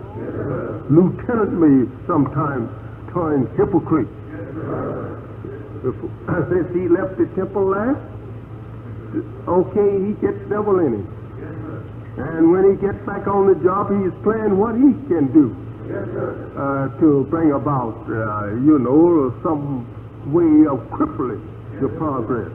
So if the captain is standing there with his arm full, watching the whole entire performance of his soldiers, all right, he knows whether this one or that one is weak or not. But if he go put him on the post and walk on off and go somewhere and sit down and go to sleep, he's a no good captain. Need to take one of these then and make captain out of him. One that's on the job. Ministers, it's the same. If you're going to tell everybody in front of you to go and try and get people here to you and then you go back and lay down and go to sleep, you no good. You don't have them yet, try and get them yourself, too. All of us is out here after the heat. Do something if it's nothing but try and go to the barber shop. Sit down there and find some way to ease a little Islam into them while you're talking. Not in no way to make them angry with you, but just come into them easy. Come in on the church, talk about church. Now, you know, I know a preacher once, he used to preach something. I have slipped upon them many times in their own way.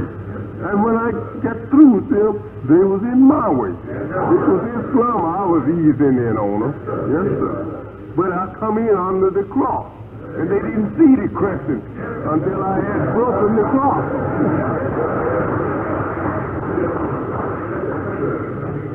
You got to learn to be good hunters. Yes, sir. So let us get away from this stuff about being. We have been too lazy on our job. I'm just telling you the thing. You have been too lazy on everything. Yes, sir. We get full up too quick. We get, what we need too quick. We get rich.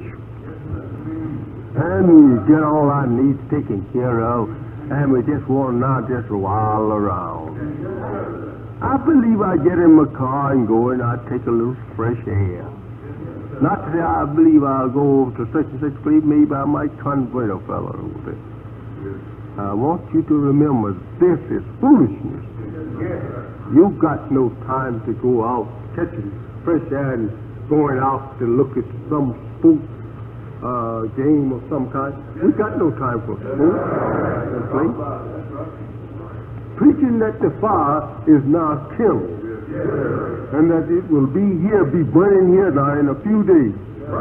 What time you've got to sit down and look at TV, cutting the food on it, and look at some game out there, ball game, or going around listening to someone just telling lies, sports, joking, and all like that, and you joining in with them, having a little fun.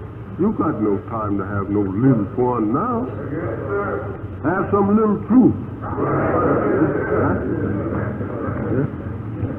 I said, if you want to go along with me, let us take 6 months to test it, all of us. Let every one of us test each other and see what we can do. And at the end of 6 months, if we are not fit then, we're not fit to go no 6 years. Let's go to work. That's the thing. Go after the dead with everything we have. Everything. Don't irritate him. Let's just go to him in a nice manner. Not that I'm telling you, go out there, stop him and choke him and tell him, come on. No force, nothing. No, don't force. Just tell him, that's sufficient. He will strengthen you because the time is here. They're already out there. All they need is a good fisherman.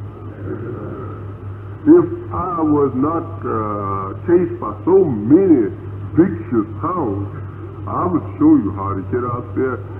I used to get them long time ago, when the time was, when the game was real hard to capture. But now I see the game so easy. I just ached inside. I said, ooh, if I just had a chance, and they didn't know who I was, I said, I'd get me 1,000 of them overnight. Yes, but they know me, I can't get around like I used to. But there's Brother Benjamin there, Minister Benjamin. He remember me. Yes, way back. Say, I stand on up. Just stand on up. You may feel like stretching your legs. This brother here, back in 35 now. This is nearly 65. This is 64. That's a long time, isn't it? He known me from 35. I used to room in his house for about 4 or 5 years, I think, in Washington. And he used to go out and bring some of the toughest, is this boys call them cats.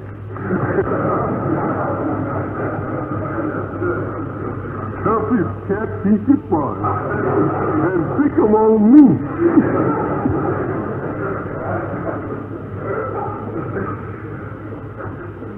One day I got to looking at him, I said, he thinks he'll find some cat yet that's outside.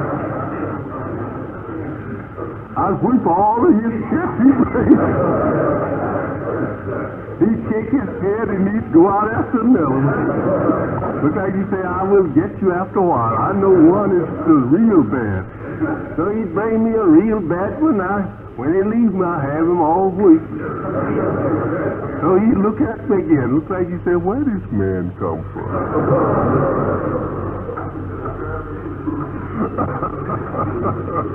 Right, Brother Brigham.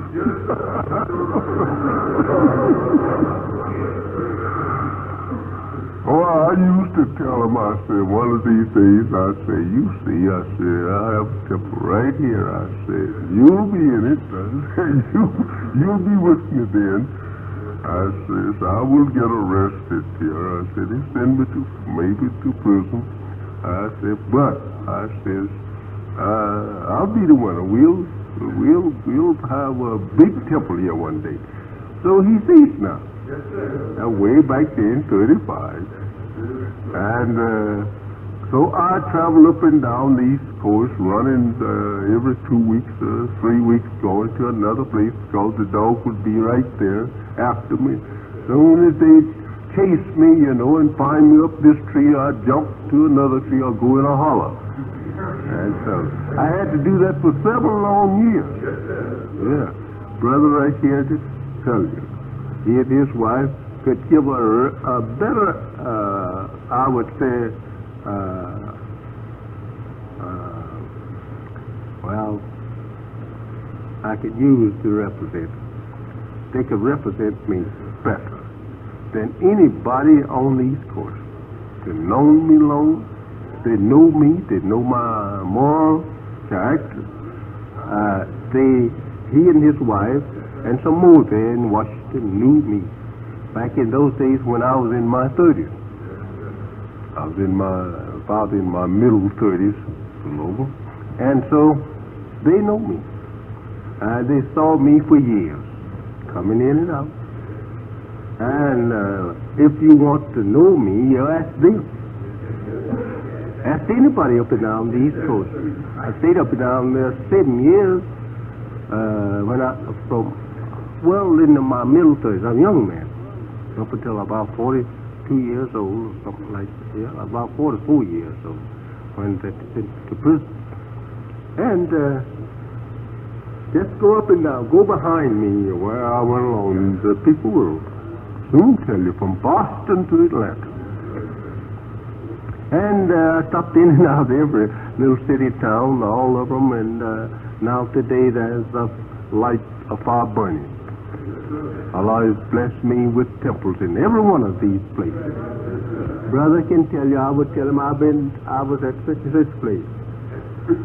He'd tell me, where you been so long? At such and such place. Now, in all those such and such places now, brother, you see a temple in them.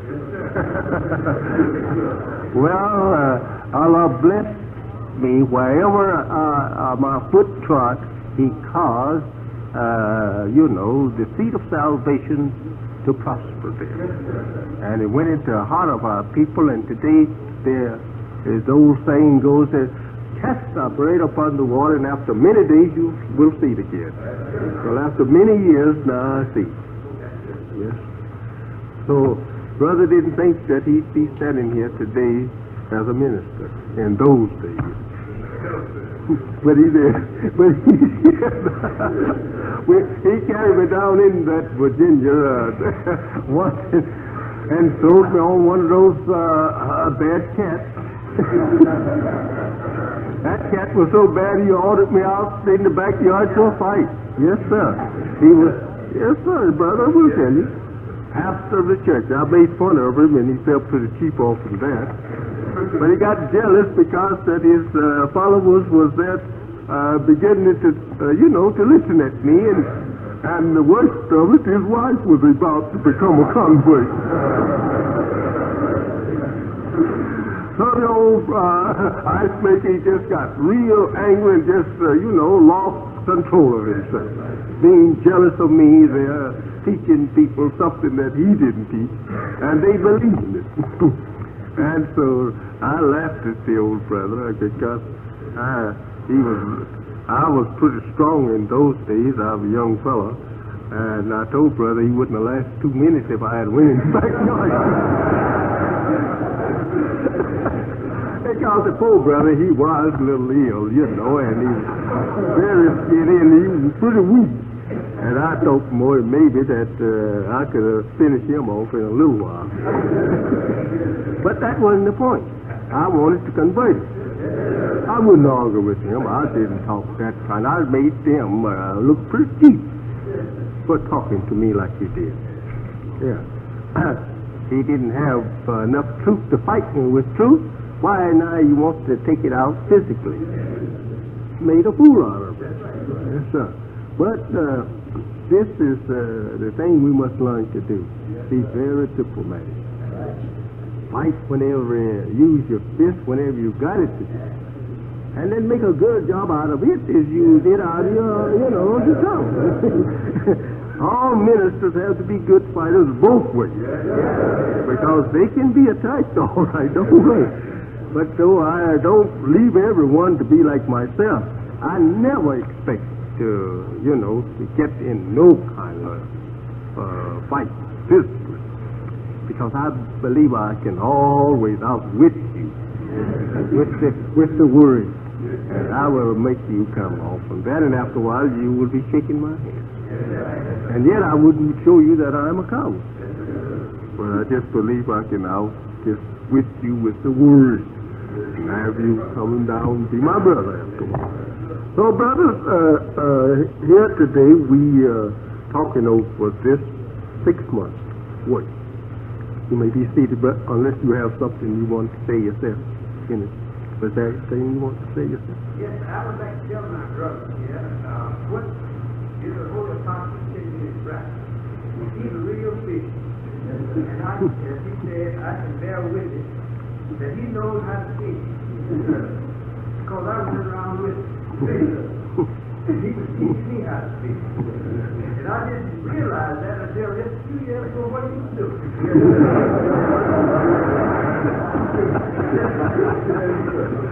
And I had to do some of the same thing that I saw him do out here in my fish. That's all of that. And cannot we get these papers over to the people? As long as the people will buy them, then we must put them in their hands. But now if it's hard to get the people to accept these papers, then I will bear witness that you probably could not sell over 100 paper or 50 papers. But if there is 1,000 people out there would buy that paper, if you would get to them, I say you should have sold us out. Keep going around. It is nothing for me to do if I have a job here that I don't work but 8 hours a day on it.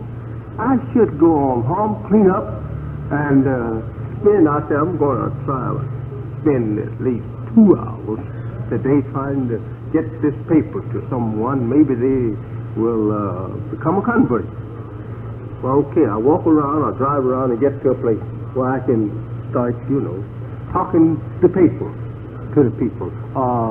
What this particular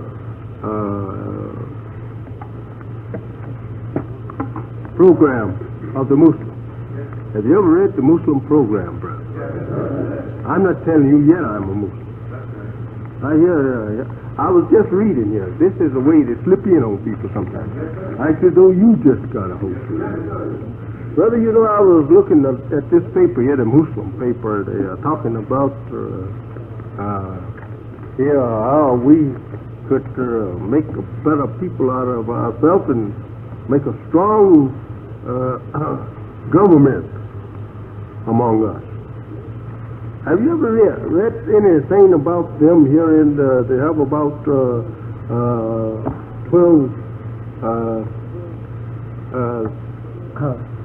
little paragraphs here that they call, different, ways they intend to try to enthuse us with. But I have neglected paying attention to the Muslim for a long time. They have something. Got one of the articles here that he is talking about. Here, right here, and he says in paragraph 8 here, he says, we believe in justice for all, whether in God or not. What do you think of that? They must have something there. Now, I heard that these people didn't believe in nobody but just themselves. Now, this 8th paragraph here says that they believe in justice for all, good or bad. Well, that's right. The bad should get justice for him, and the good should get what's coming to him. This is right. And then you can start talking on it with it. Do you think that they have something? After a while you run into a man and say, I think they really have something. I think we should get behind those people. And when you know anything, well, you have a lot of people in your temple. Get them out. Get out and get out there and get after them. And don't feel ashamed. The thing that you will feel ashamed of when the time comes and seeing your people being lost because that you couldn't or would not get to them to teach them. You are my helpers, help me. You say you're going to help me. I don't think you're helping me just sitting around home, thinking that the people just heard that you're the minister and they will come there and just see you and listen to you because they heard that you go to them. You are the fisherman. You are the servant. They're not the servant of you. You the servant of them. And I'm your servant. I serve you. I'm the servant of Allah and I serve you. The whole nation with what he gave to me to give the nation. You are my helper. You are to serve the people. You are servants for the people. Not kings for the people. You are servants for the people. Right? All right. Let us do that. Let us do that. Wealth don't make us sit down. That's secondary, brother, to this way. Wealth is not the thing we're looking for. We're looking to try to keep clean and go before the people, but we must never put our heart in it. Don't put your heart in wealth. Put your heart in trying to save your people. That's the thing. Trying to save your people. Wealth will come. That's for sure. But as I used to tell Brother Benjamin there, years ago about that, I said, that's easy. That will always come. I said, but I'm after the people. And he saw me in those days. I was very little. I was very poor. But nevertheless, I was after people, and Allah didn't never let me down. No, He didn't never let me down. I paid Brother Benjamin both bills all the time. But he never saw me physically at work. So sometimes he kind of thinks that I was maybe was with the big shots over there, playing a little game on the cover. I wanted him to see that I was actually a servant of God, and that Allah was taking care of me, and I would not perish as long as I worked for Allah. And this he saw up until today. He went on to prison with me. He kept on following me until he followed me right into prison. He didn't know that. But I knew if he followed me, he was bound to go to prison. Because I couldn't help but go myself. So if you go to follow me, you're bound to hit the same trap I hit. So you ministers who have never been to jail, don't be blinking. You might go. So you captains who have never been to jail, don't be blinking. You may go. The Bible says, he that loves his life shall lose it. He that hates his life shall keep it. That means he that don't care what come or go, all he wants to do is to get the truth over to him. Well, yeah, that man will be here when the others is gone. As Brother Benjamin can bear me witness, he used to see me storm Washington there back in the early 40s, 41. There I was fighting, telling them, and up until Japan attacked Pearl Harbor, I was preaching it then. The day when they attacked. Okay. He saw me right on up to the bitter end. And he saw me in prison, standing right in the prison, preaching it there, putting it on blackboard right there in the prison before the warden, the guards and everything. He saw me stand there and teach right in the prison of the guards. But I'm always skillful enough that you can't catch me, you know. You can't tie me up, and I preach right before anyone. He can't do nothing with me because I always have a way of maneuvering the truth in such way that you can't say nothing. I'll say, well, he did so. So he right here can tell you that he saw the guards just stand there, you know, and just look at me putting figures on the board. Watch me. And listen to me teaching, you know. And they just stand and look. Had to walk away. Couldn't say nothing. They couldn't say, come on and go to the hole. You're not doing nothing but making trouble around. And one old guard, he almost converted him. I forget his name, but Brother Benjamin remembers. He stood there, he almost was converted. Next day, that Monday morning, he told all the other guys, he said, he hit me with his hand on my heart like that. He said, it's right there, it's right there. He said, he got it right in. He said, I never heard such.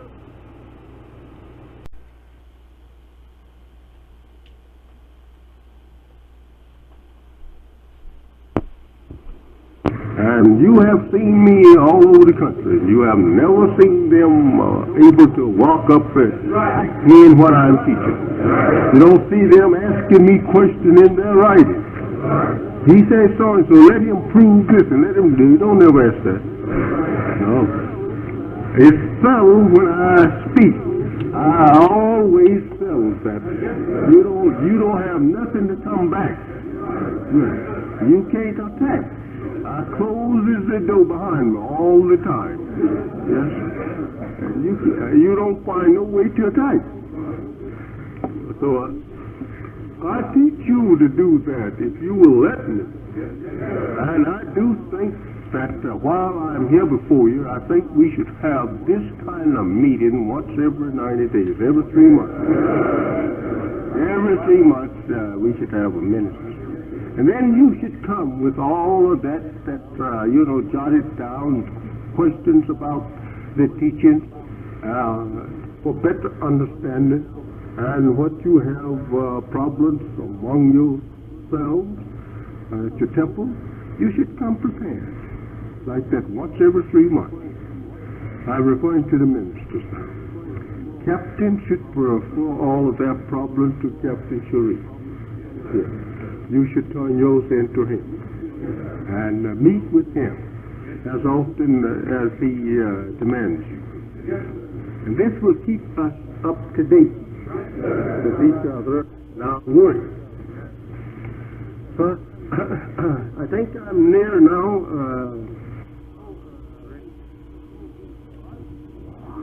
I teach you to do that if you will let me. And I do think that while I'm here before you, I think we should have this kind of meeting once every 90 days, every 3 months. Every 3 months we should have a minister. And then you should come with all of that jotted down questions about the teachings for better understanding, and what you have problems among yourselves at your temple, you should come prepared, like that once every 3 months. I'm referring to the ministers. Captain should refer all of their problems to Captain Shuri.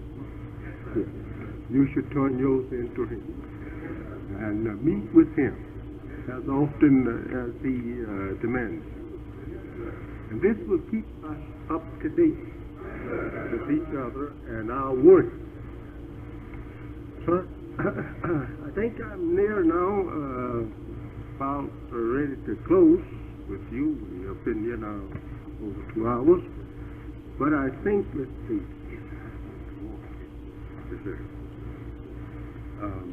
We have some more people there, probably like in New York City.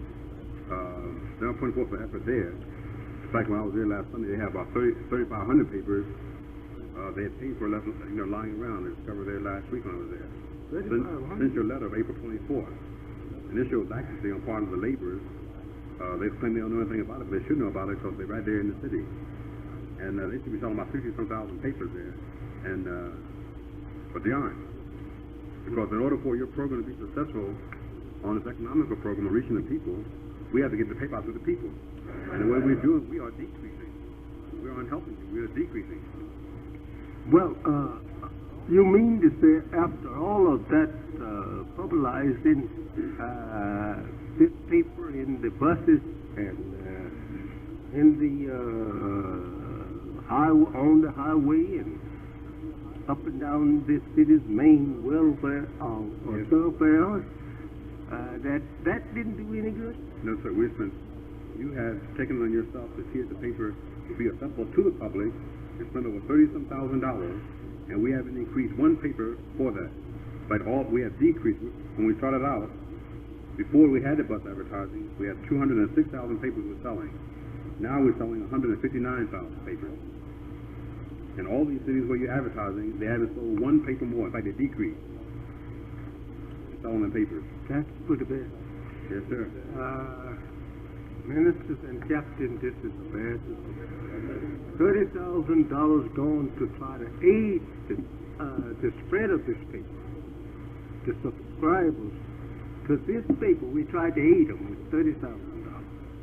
And now instead of aiding it, it has decreased. So that means we lost 30,000. Right. Trying to advertise our paper. Yes, sir. We could have did better if you had helped us. Yes, sir. Just like right now, we have a bill here for $807 for Boston for bus advertising. And when we started out with the paper, they were selling 8,000. Now they ordered 7,000.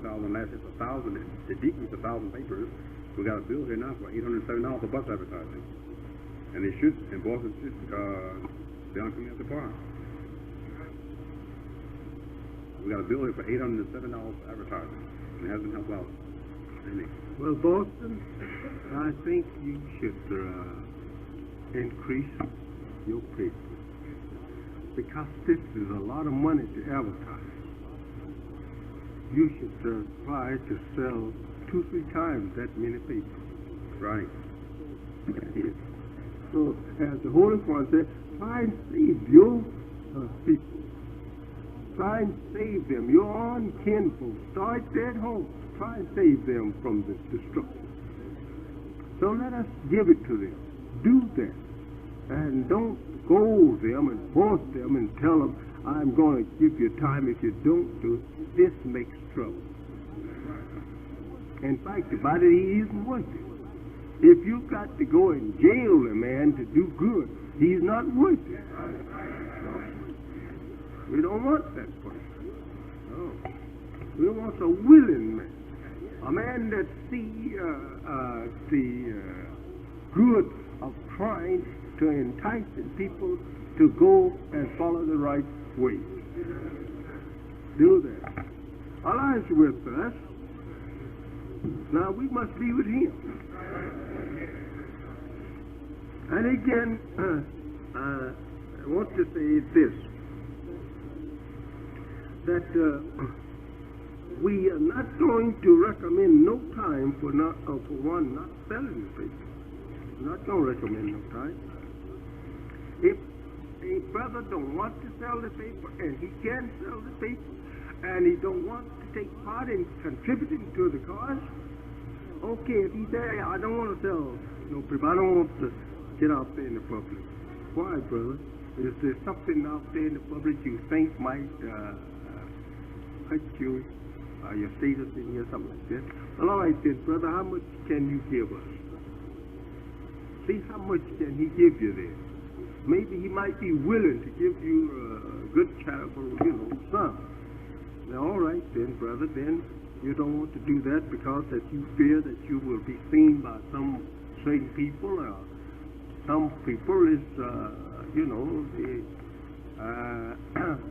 had a little trouble with the law once upon a time. They are here and they had a little trouble where they came from. They get out here exposing themselves, They're afraid that they might, get picked up. They may not tell you that because they don't want you to know they're in that kind of condition. So you have to consider these things. Our people have been running all over the country, trying to fly from this devil. And so we have to do that, ask them that sometimes. Ask them if there's any particular thing. But if there is no particular thing and you are helping, cannot you help us to try to get to a few of them, at least? Don't force them too much. No. Well, most, unlike a sales is coming from, not the believers that won't sell it, but God encourage them to sell the paper, or putting forth any effort. There's a lack of enthusiasm in this group for the paper. It's not in the people, there's a lack of enthusiasm in this group here for the paper. Well, that's exactly what I'm trying to say all the time, that the minister and the captain is responsible for getting the paper in the hands of the brothers that will sell the paper. They are the one that is responsible.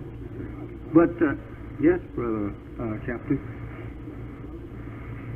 Yes, so I like your plan, brother captain. I support what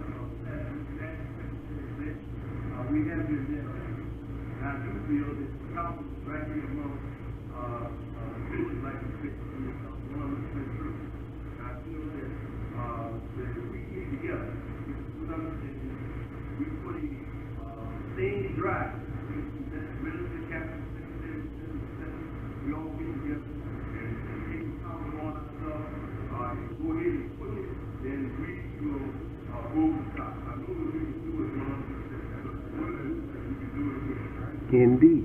I think it was encouraging work, and I think that bringing it to a Thank you, brother captain.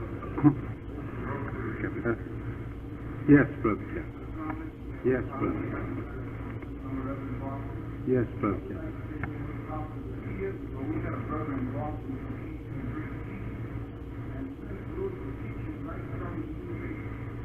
His brother said to me later on, if he can get that much out the paper, teach a subject to me, how to get on college students. In the subject, that paper must have much more, must have each issue, must have much more than add. And I'm only saying this to enlighten take it to and can be done often enough to teach. The value of the teach right from the people, to make the people see the people, there's a courage to come home with mention it after teaching. Don't forget to tell the people, they just go out with nothing else on their mind. They forget that they will talk. I believe that this is Captain Jones said, and the Secretary Johnson, and I think this needs to be done more from the rostrum, right?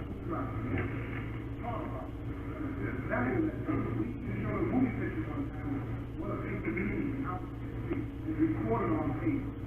What type of a thing is just not going to be once in a while, right? It's got to be something like you're doing now. You make me realize how much I need to do more myself. And it's hard.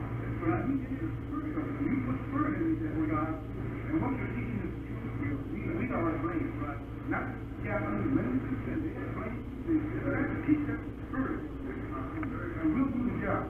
good job. Because this is God's command. Thank you. You are the apostle, and you know probably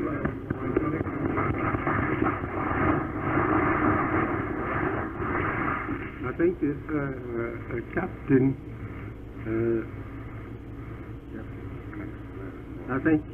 Clarence of Mark number 11 has just about answered everything. Because, brother ministers, if you won't help your own laborers to do their labor that you appointed them to do, they can't be successful in carrying out the labor as you desire.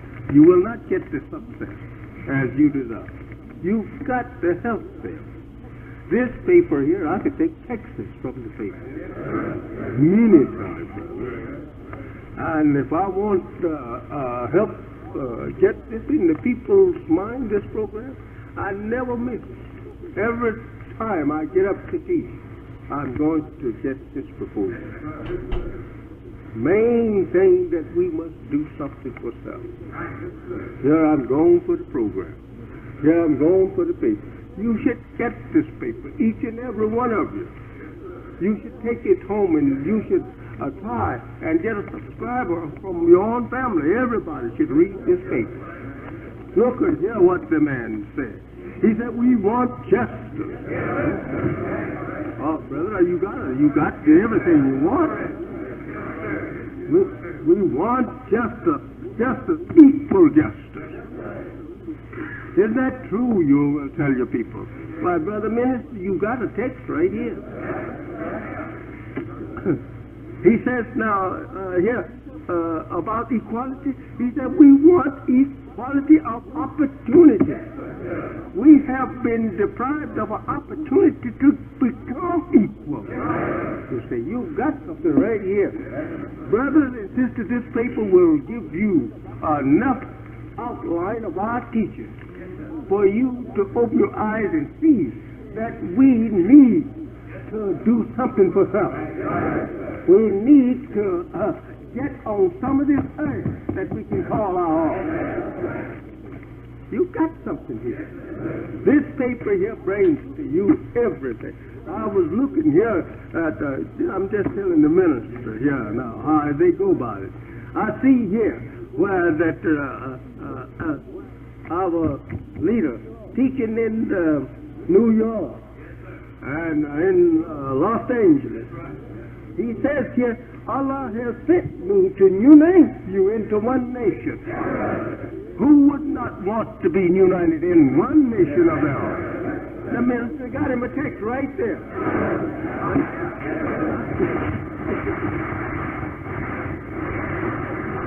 Well, this is true. You never have to look up something to teach. If you follow me, you got something to teach. Every time I open my mouth, I'm giving you something to teach. Yes? Who would not try and put this on? Then you tell them, yes, look here. There is a Pakistan. Brothers and sisters here just imagine these new brothers and sisters. You are the minister. I'm the minister. Here I want to convert you. There's a Pakistan. Here he advises U.S. Muslims. Advises us. Have you ever had foreigners to come here in America of our people trying to advise us to stay in the church or that we should believe in Christianity? But here, since this Islam religion has come to America, we have people from all parts of the earth coming here to help us follow the teachings of Islam. He says he advises in big headlines here. Look, brother. The U.S. Muslim. He advises us, do you have foreign bishops and whatnot coming here to your churches, trying to advise you the best way to convert your people into Africa? No, they don't even think nothing of you. You never have nothing like that because they don't think anything of you. You don't find the Pope of Rome sending their bishop around to you. They don't care nothing about the black Negro preacher. Right? They're saying, yeah, all right then. Look how easily this man, Mr. Muhammad, have attracted the Muslim world. That there are scholars coming here advising him, helping him, advising us to follow him, advising us to accept the truth that will absolutely, without a shadow of a doubt, put us in the seat of authority over the nation of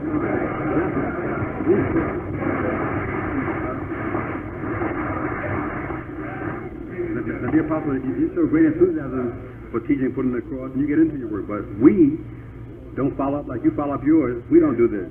Like Philadelphia, we got a bill here for $6,000 for bus advertising, which is supposed to be due in a couple of days. Like Philadelphia, they were selling 16,000 papers in January. Now they only get 3,500. That's the same as Birmingham, Alabama. And that's the third largest or fourth largest city in the country. And that's no help there. God, no. We got a bill here for $285 for bus advertising in that area. That's the thing that you must remember. That we are doing all we can to get to the people. You give us this money here, helping us. We take it and we put it out there, doing everything we possibly can to get a convert. If you don't follow it up to see that it brings back what it is intended for, then you are falling short of your own duty.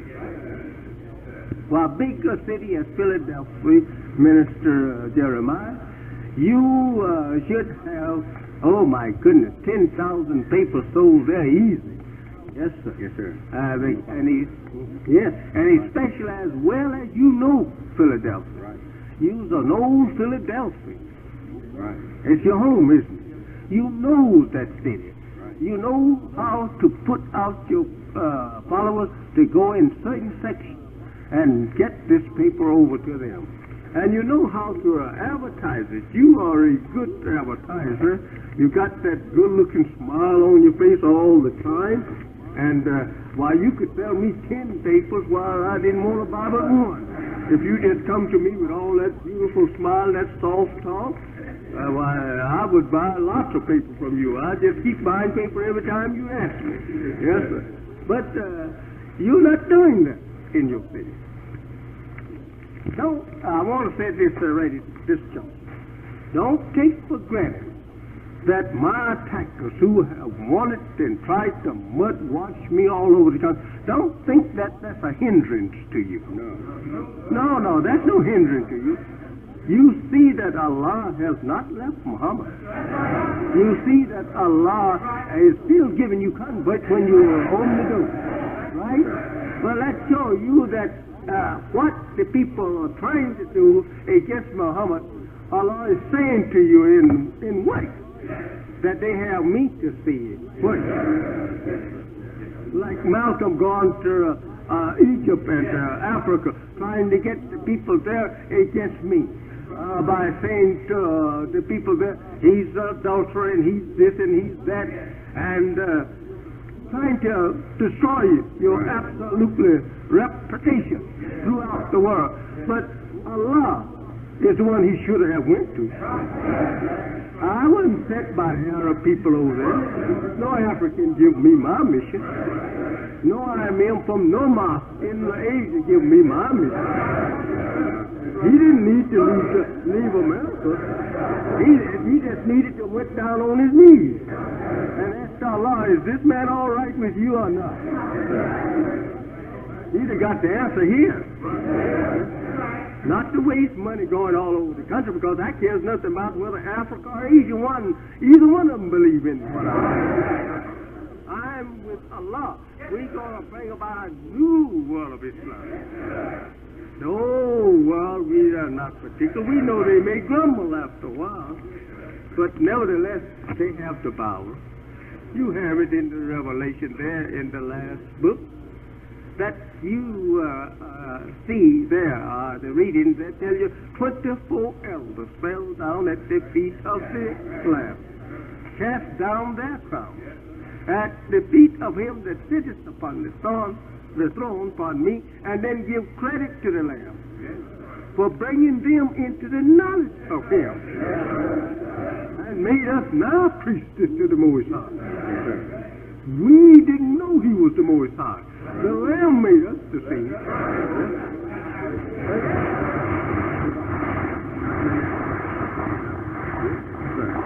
Brother, I'd like to bring a charge also right in here that we don't stand up to you because in face of all these charges, this group, we have let you down because whereby you didn't let up on your work, you kept your columns going, the radio broadcast going. We didn't do the same thing. Like we have a bill here for Newark, New Jersey, which is due in 2 days of $2,000 for the paper. As soon as Newark have a little disturbance, the first thing they did, they called to decrease their papers. They didn't try to hold on and back you up and say, they put forward. They took it as an excuse to cut out the work. Whereby they were selling 10,000 papers in January. Now they're selling 6,500. The first little thing that come up, opposition to something, we take it as an excuse to fall down on our jobs or as an excuse not to do what we're supposed to be doing. Now, that's exactly what I'm telling them now. This is no excuse, but you don't get shame of me if you know that you have done it.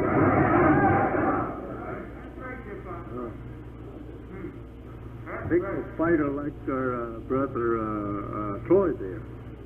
He didn't get shamed because the police and the highway patrol beat him up. He brought his clothes and showed them to you. Went right on back there. Jumped right in after him again. Right? He felt innocent that he had the truth. And if you beat me once, you got to beat me again. Because I'm going to tell my people the truth. How many ministers would have had I would say, the faith to keep doing these things like that, brother? I had to just take him out of this house. Give him a place here in the north somewhere. He didn't come here looking for no place. No, he was going back. I told him, well, you're not making no time down there with all of that good work that you're doing, and the people is not following you like they should for fear of the enemy. Go over here. There's a good field over there. Yes, sir. Working it. Now he's working up here in the north part of the country. And now, keep on going, we promote him and put him on up in the big temple. Look out, Brother Jeremiah, make me Philadelphia. You see? You're not selling no papers over there. Well, this is the thing that ministers must remember to do. As I told you in the beginning, that if I'm attacked, you should attack the attacker. How many letters has the paper office gotten in there declaring what you think of Muhammad? Right. We didn't get all them letters from you. You just sit still and see whether Muhammad gonna say yes or no. Right. But you said that you was with him. Well, now here's a man here trying to put him on their feet and in the mud of everybody. Right. Well, I must make some kind of effort to show the world that I'm with the man. He is got the truth, and that whatever is wrong with he and his God is the one. Take care of that. This man here, I don't know whether he's telling the truth or not, but however, I have not seen anything wrong with the man. He's all right with me.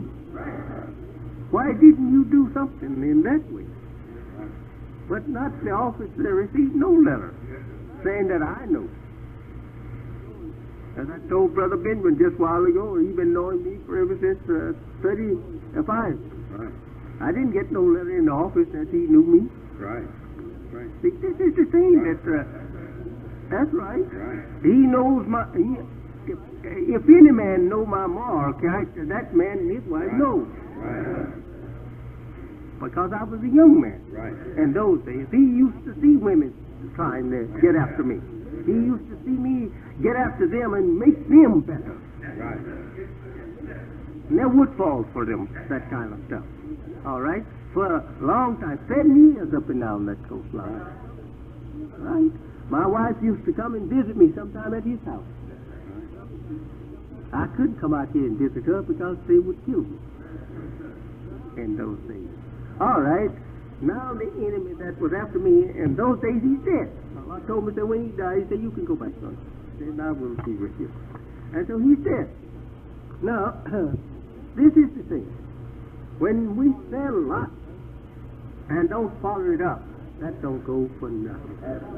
That's the Holy One plainly teaches us. Mere belief counts for nothing unless carried into practice.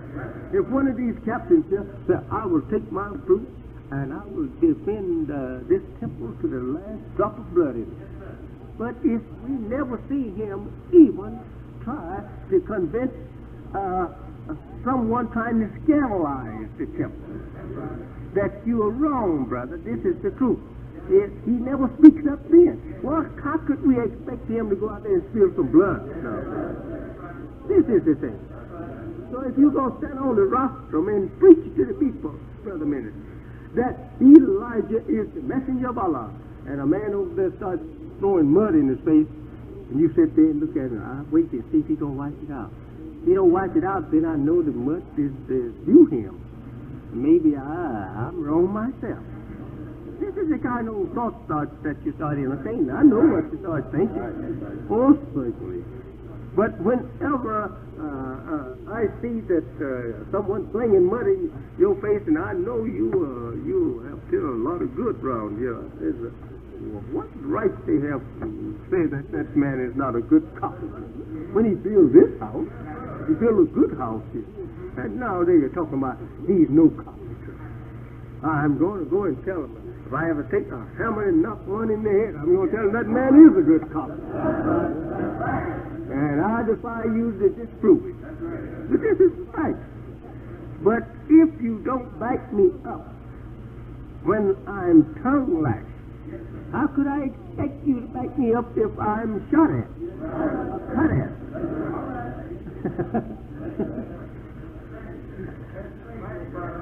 This is the thing. Right. You take Brother Minister Lewis that just spoke that he was one of Malcolm's, strongest believers. And he was, Malcolm was just sure he had him. Right? Right. he really relied on Brother Lewis. And he'd mention it. But Brother Lewis just proved the opposite, right? Right. He'd become Malcolm's most reprover. But I say, like David and the rest of them, I don't depend on you to back me. Because I have a backer already. That's Allah. And he'll back me and prove you. Right. I want you to know that my conscience is clear. And that I will be out here on the post, battling the enemy with truth until the people used to say in the church until old Shiloh comes. I say until Allah comes. I will be here. And I'm not afraid of no kind of slander. You won't sit me down with no slander. I know that Allah knows my heart is right. It's right. You don't have to worry. And the success that He grants to me proves that He's all right with me. You'll find it in the Holy Quran where it says that the people start saying, Allah has become displeased with Muhammad, has forsaken Muhammad. But nevertheless, Allah sends the answer to that. He said, no, I have not become displeased with you. Nor have I forsaken you, not going to forsake you. He tells them in that Holy One, you have a blessing that will never be cut off. That if they enrage about it, tell them to go up to heaven and cut it off. This is true, brother. I have it in His own handwriting. Right. You shall never be that which you cannot reach. Your debt is paid. I have that in His handwriting. There are many things I could say to you, but I'm not going to waste time in that because you have that to learn if you have not learned. But I want you to know this, that a leader can't get very far with those that try to represent him if they doubt him. You have the least, that's why I said in the beginning, if you have the least doubt about me, then you don't follow me. Don't try to represent me. Right. Because after a while it'll be proven that you're not with me 100%. And so this is a test now. Let's go out and see how many we can get. Then I'll test you like this. So I'm going to do the job whether you help me or not. I can do the job alone. You say, how can you get to all these people? I can. Right. I get to them here. I get to them here. I get to them all kinds of ways. The devil has wait Allah will let me get through to the people like that. Then I can get on the road and just travel day and night. I don't mind it, brother. I used to travel. I can do it now. I'm a man that don't care nothing about what come or go. When it comes to our people, I want them to come up. Look at all the threats was made against me in New York. I went there, didn't I? Look at the threats that were made in L.A. and the police department killed my secretary out there. Got him, but I went there, didn't I? And I came back. I'm going to go all over this country, brother, until Allah comes. And you might be surprised then when you see he and I together.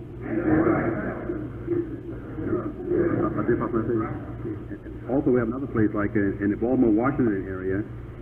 You're doing your part. You're getting the tapes out, and you pay for the broadcast in Baltimore and Washington, over $1,200 a month there. You pay the mortgage on the mosque in Baltimore, and you're helping them out. We got a bill here now for $1,100 for the Washington, Baltimore area for the bus advertising. Baltimore doesn't even order any papers the last issue. And this, you check out in too late for the papers. Papers come out every week. And we know the paper's coming out, and we're supposed to have the money in. We don't go ahead to print the paper. We cannot, yes, brother. I saw that. I'm afraid you must overlook because I delivered the paper yesterday in the customer. We got our paper. Yesterday I was... Oh, we send the papers there, but the check didn't come in late. We send them to you anyway. The check didn't come back until after it was Tuesday. For Baltimore. We called there and talked to the secretary before. Oh, it was late. Yes, they were late getting in. Brother ministers, I want to say to you on this thing about getting paid. We just cannot credit people. We have lost money, time, and again trying to credit people. You get to the place that it seemed like some of the ministers and captains get to the place like that we could give you this paper. Yes, we can't pay $1,200 and $1,500 to print this paper or more and then give it away. Who's going to keep us financed to have it printed and then pay off that staff of labor? We have a terrific. What is that? Is it going about?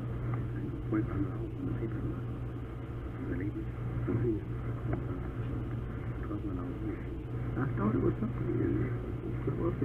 It cost us $1,200 every week for the labor on this paper.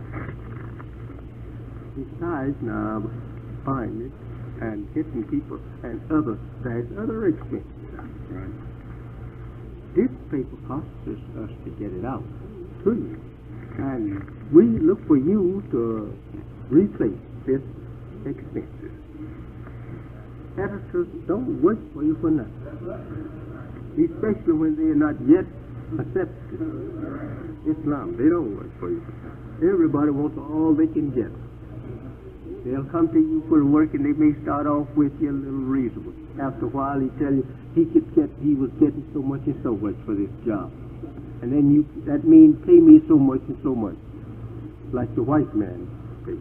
You can't get people to help themselves, brother. You've got to have the same thing that the white man has.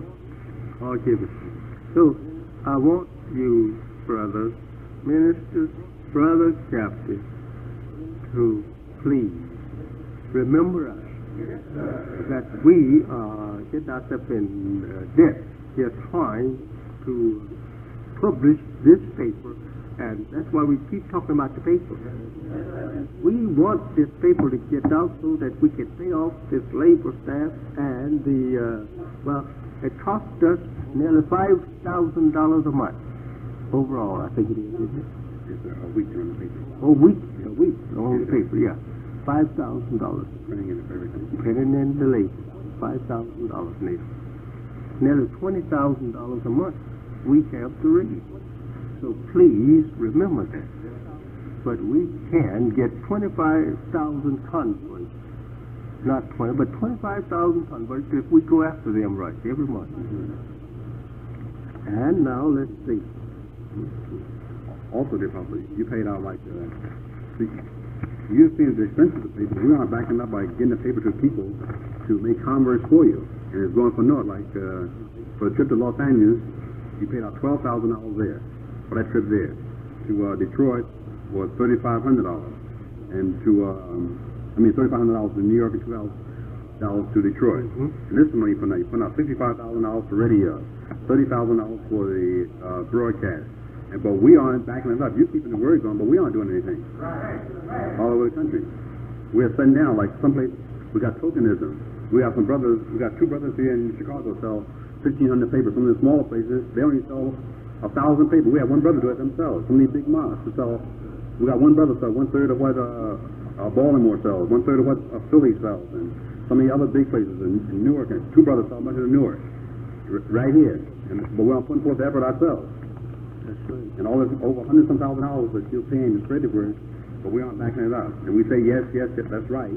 When we go away, you had a meeting here with us the 27th after Savior's Day, and we all pledged we would help you then. But we did worse then, since the meeting than before. Okay? They were good for you. Yes, brother. Walaikum salam, brother. Yes, brother.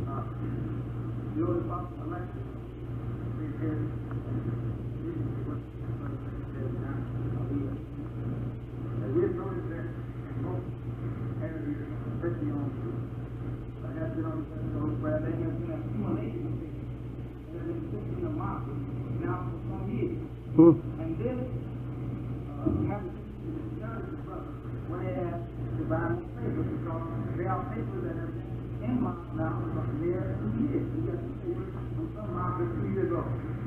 We have papers that out there to try to sell all this back in. And we can sell them. Brothers have volunteered to do this and a living selling those back in for months. So we know that the brother can sell a paper that's over 2 years old, he has no problem in selling a paper that's but that is a problem. And this may be one of the factors of discouraging. Brothers taking more on this paper. I'd like to say that anyway, have a remedy for that problem. Walaikum salam, brother. Brother Captain, making it very clear, brother Captain Edward, Mosque number 27, Los Angeles, that if we try, we can do it. Now, if these brothers out there in 27 can sell a paper that is 2 years old, think over that. Muhammad speaks now a year old, 2 months old. If 2 months old, the people will buy it. That shows you that the people want the Muhammad speech, right? What will they do in buying the paper that just come off from the press this week? Surely they will buy that paper. I was telling the secretary about your letter, Brother Captain, that you told me about you were selling those old papers out there now that had been stored away a long time. That the people, that show you how anxious the people are to get a hold of this paper. They want to read it. It's a very attractive paper. And the whole world wants to know what is in this paper. And they read it. All that is not reading is because we're not getting there to it. They will buy it. Some of them even write me and said that they even not getting their papers, and they have already paid for their papers. Isn't that terrible? Now, the best you can do, if you can't preach, as the book says, you can't preach like Paul. And if you cannot pray like angels, you can carry the word of the Lord in the people. It's already fixed up here. Take it around to the people. You don't have to preach. Here is the people. Go give it to them. That's preaching. And I will increase. We're going to here another thing I want to say. We're going to add 4 more pages to this paper because we want to put in what we want.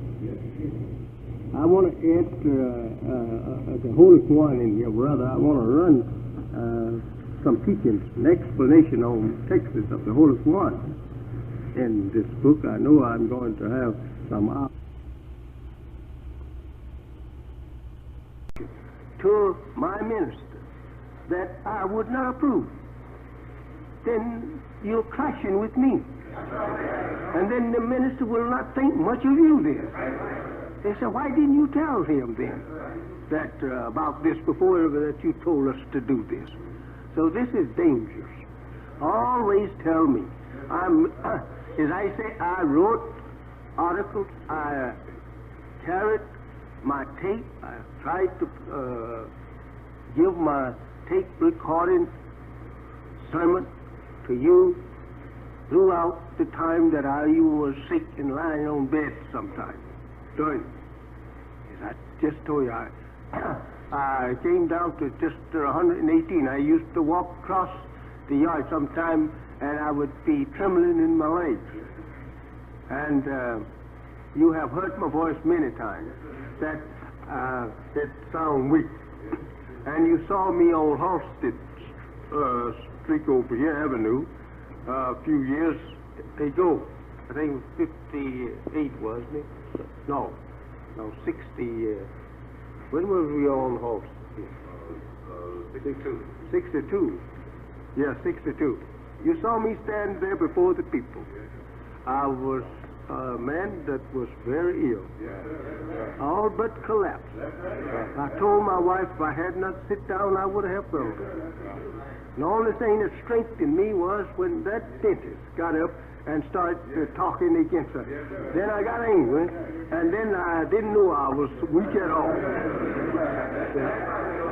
But I was still weak, but that was just the anger or love for the truth that I was preaching. I didn't want him to get away with no slang against me. And so, this, I'm telling you that you don't think that I'm so busy that I don't have to take care of those top laborers that is trying to help me. You are top laborers. And if I don't know what you are doing, how in the world can I expect any progress from you or no progress because I don't know nothing about you? You must be always contacting me. You have one shepherd in this thing, and you should always look to me and ask me of this. Now, Brother Isaiah, Minister Isaiah, just what was you going to call a meeting for of the ministers for Thursday? The old apostles I had received some time ago, about 2 weeks, and asked you about the ministers meeting, how we could discuss how to sell Muhammad Peace newspaper. Now that's a little difficult, so it may be good enough from selling Muhammad Peace. And you wrote me back and told me that such meeting would be good. Yeah, but just for the newspaper. Yes, sir. That's all you want? Yes, how we could still have a better unity of selling. Did they all know that? Did the minister know that that's what you wanted them? I don't think they did, because I didn't write the... Well, then they would not know what you were. Well, that's easy to tell them about that. But about the selling of the paper, as you see here, of course, that is good to take it up sometime. The temples said that we should try and get over to the people, more papers. That's all right. But sometimes other things rises up in such meetings. And there you could say, at this meeting, such and such thing came up, and we all agreed on this. And that may be contrary, you know, to the real aims and purpose of the mission that Allah have given to me. So always let us know these things. And that is not saying no great thing, you know, that you should keep hid from the people that you want to talk over how best we get the paper over. And then you shall tell me that your plan, what you have, your idea, and then you tell me how that you, your idea that you want to put forth to the ministers that you think would get more papers sold than we are selling. That would have been nice. But always remember to do these things. And the Holy Father, the other thing that I was on my mind, that if this meeting was called, that how we should attack these, you know, these people that are throwing like knobs and throwing all these things. Hypocrites. Just say hypocrites. You could attack hypocrites. That's what I was I think, you know, because, you know, look like some of them don't know where they should write or not to do. I was going to tell them that's what we're supposed to do, you know, not to try to yeah, it's your duty, all right, enough, as I said, all the ministers, not to wait until the enemy have burnt the house down, and then they all decide to carry a pail of water and not throw on the ashes. That is no good. Go carry the pail of water while the flame is there. Maybe you could save some part of the house. Yeah, just a moment, brothers. Now, here I would like to say in this, that the hypocrite is going to continue. Yes, sir. Yes, sir. We're going to have more hypocrites. Right. Maybe if I call this meeting 2 months from now, maybe one of them is gone. Right in this meeting now. I'm not prophesying. I hope it don't come true. I hope that I'll have more. But I'm just saying, we are living in a time that a hypocrite may spring up overnight. Right in your house. Right among the brethren. You didn't know that he would change so quickly. And he don't have no excuse. He can't tell you a good excuse. He can't give one. All the things he say, he don't like this and he don't like that.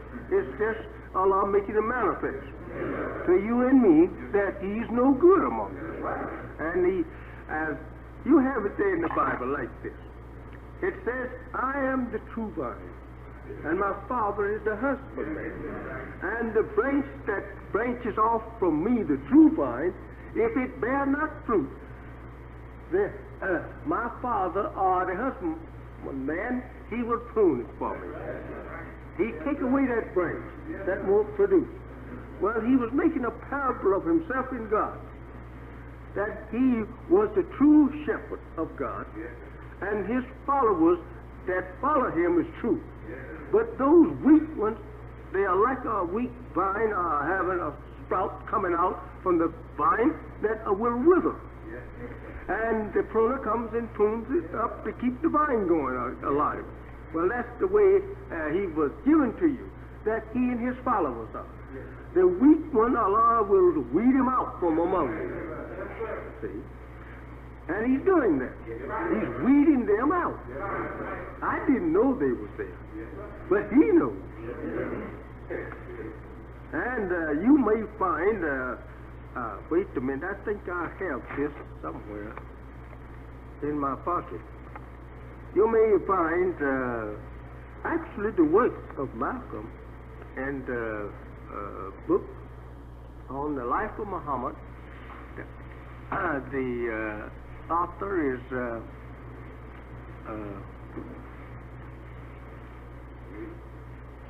not new, Irvin, Washington Irvin. Washington Irvin. I did have the page. Just a moment. I think I might can find you the page that you may direct it. I'll direct you to the page.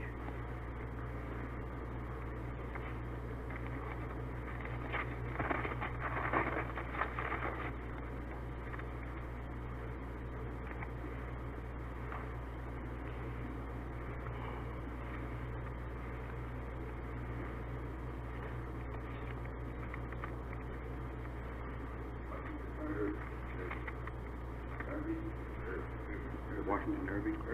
Washington Irving. He's right.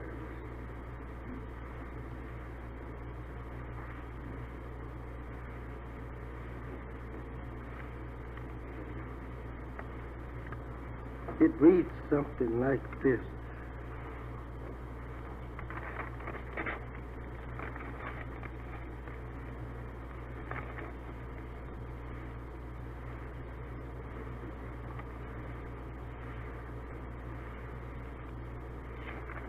Trying to find the page here. I read it years ago. The book was it's entitled Mohammed, M-O-H-O-M-E-T, Muhammad. Yeah, Mohammed. And it was written in 1893. And it goes something like this. So far from sheathing the sword, we find it shortly afterwards employed in an important service. This was against the false prophet Musaylama, who, encouraged by the impetus with which, during the illness of Muhammad, he had been suffering to propagate his doctrine, had increased greatly the number of his followers and adherents, and held a kind of regal and sacerdotal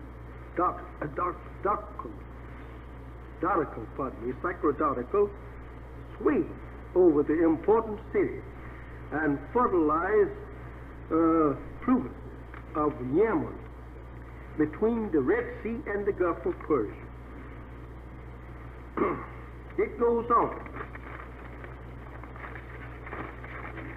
to say, relate, that he and his followers came in combat with the followers of Muhammad, and that he was slain in battle by an Ethiopian, and that his followers were soon afterward brought into the fold of Islam under Muhammad. This is a copy of that which is you will find in that. Now you never read where Muhammad was sick, have you? No. But that is, everything of the life of a messenger is written in some book. And the Holy Quran says there is nothing telling Muhammad, there is nothing in your life that is not written in a book. This man you will find that he, while Muhammad was sick, and he was exercising complete authorities over Muhammad's followers, then he swayed them, in his own orbit and against Muhammad, and then he went out to fight Muhammad and his followers, but was, conquered. And his followers turned back and come back to Muhammad, while the book say the leader was slain. Now, you have seen little things going, since Malcolm deviated, he went out and armed his followers, right? And I never have taught you to arm, and you were most successful without arm and those with arm, right? Not even Martin Luther was too wise to tell his followers to arm themselves, because he knows the devil would kill them. Because the devil have all the arms. You've got to have a lot of arms to make a stand against him. Because if you outshoot him with rifles in this neighborhood, he'll go rope it off. He'll go and isolate this neighborhood. Then he'll get in his plane and come over and drop a little bomb on you. Or he'll sit out there and take one of his field pieces and throw some shells over you. Right? You can't do nothing. You can't throw them back at him. Or he'll come and just strafe you, with machine gun fire. Go up and down the street with his, with his plane just sliding low. You don't have one. Just strafe you all up and down the street. daring you to come out, and then after a while you cry out for some food. He's the only one selling you food. You don't have no food stored away. Now how in the world you gonna fight up people like that? When they feed, you got to eat their food. You got to wear their clothes. You got to, stay under their shelter. How can you fight them with their arms? You're going to get be the loser. You're going to have your people slaughtered. That's the thing. I know these things in advance. He could just starve you to death. Just go and patrol your area and won't allow you to come out and nobody to go in. You can't get no help. You can't jump up and fly out of it. You don't have wings to fly. Now how you going to get help? You said, well, my people across the water coming. They can't do it because they don't have an Air Force. Africa don't have no great Air Force or nothing like that to come here and aid you. They don't have no fleet, no Navy to come here and bombard the shores of the United States. No, they can't help you. He's over there trying to get them to help. But you see, they might could help you a little by uniting against America's brutality against you, by telling her in the UN now you call yourself the chief nation for peace, and you now have this poor brother of ours here. You just killing him day and night. They could probably ease up a little clubbing of you and me, but that yet, if America didn't want to do that, they can't fight us. America could whip Africa with all of her mechanized, armies. Why, they could roll over just like that, because Africa don't have that kind of, artillery to fight Americans in Europe. That's why they rule them. They got nothing to fight with. And you don't see no African ships backing up in the ports of America, do you? They don't have anything, brother. They slaves under the Western powers themselves. Egypt have some. But now she don't have no navy to come here to try to attack this devil's navy. No. You would never get, they would never get in sight. They'd be going to the bottom before they get in sight. She don't have no Air Force strong enough to even start across the Atlantic to fight this devil. No. They knock them out before they ever can get here. This old devil is about the strongest thing on the earth when it comes to actually, arms. He have built up a force of arms, brother, that is not equal here in Russia. So you can't fight him with that. Don't depend on fighting him with that. Find the other way. Get to Allah who knows how to fight without artillery of his make. Now, he told me he will leave him to him. He's happy to destroy him. He said he hasn't got anything to destroy. He said take him in one day. He don't have nothing. He said we know what he have.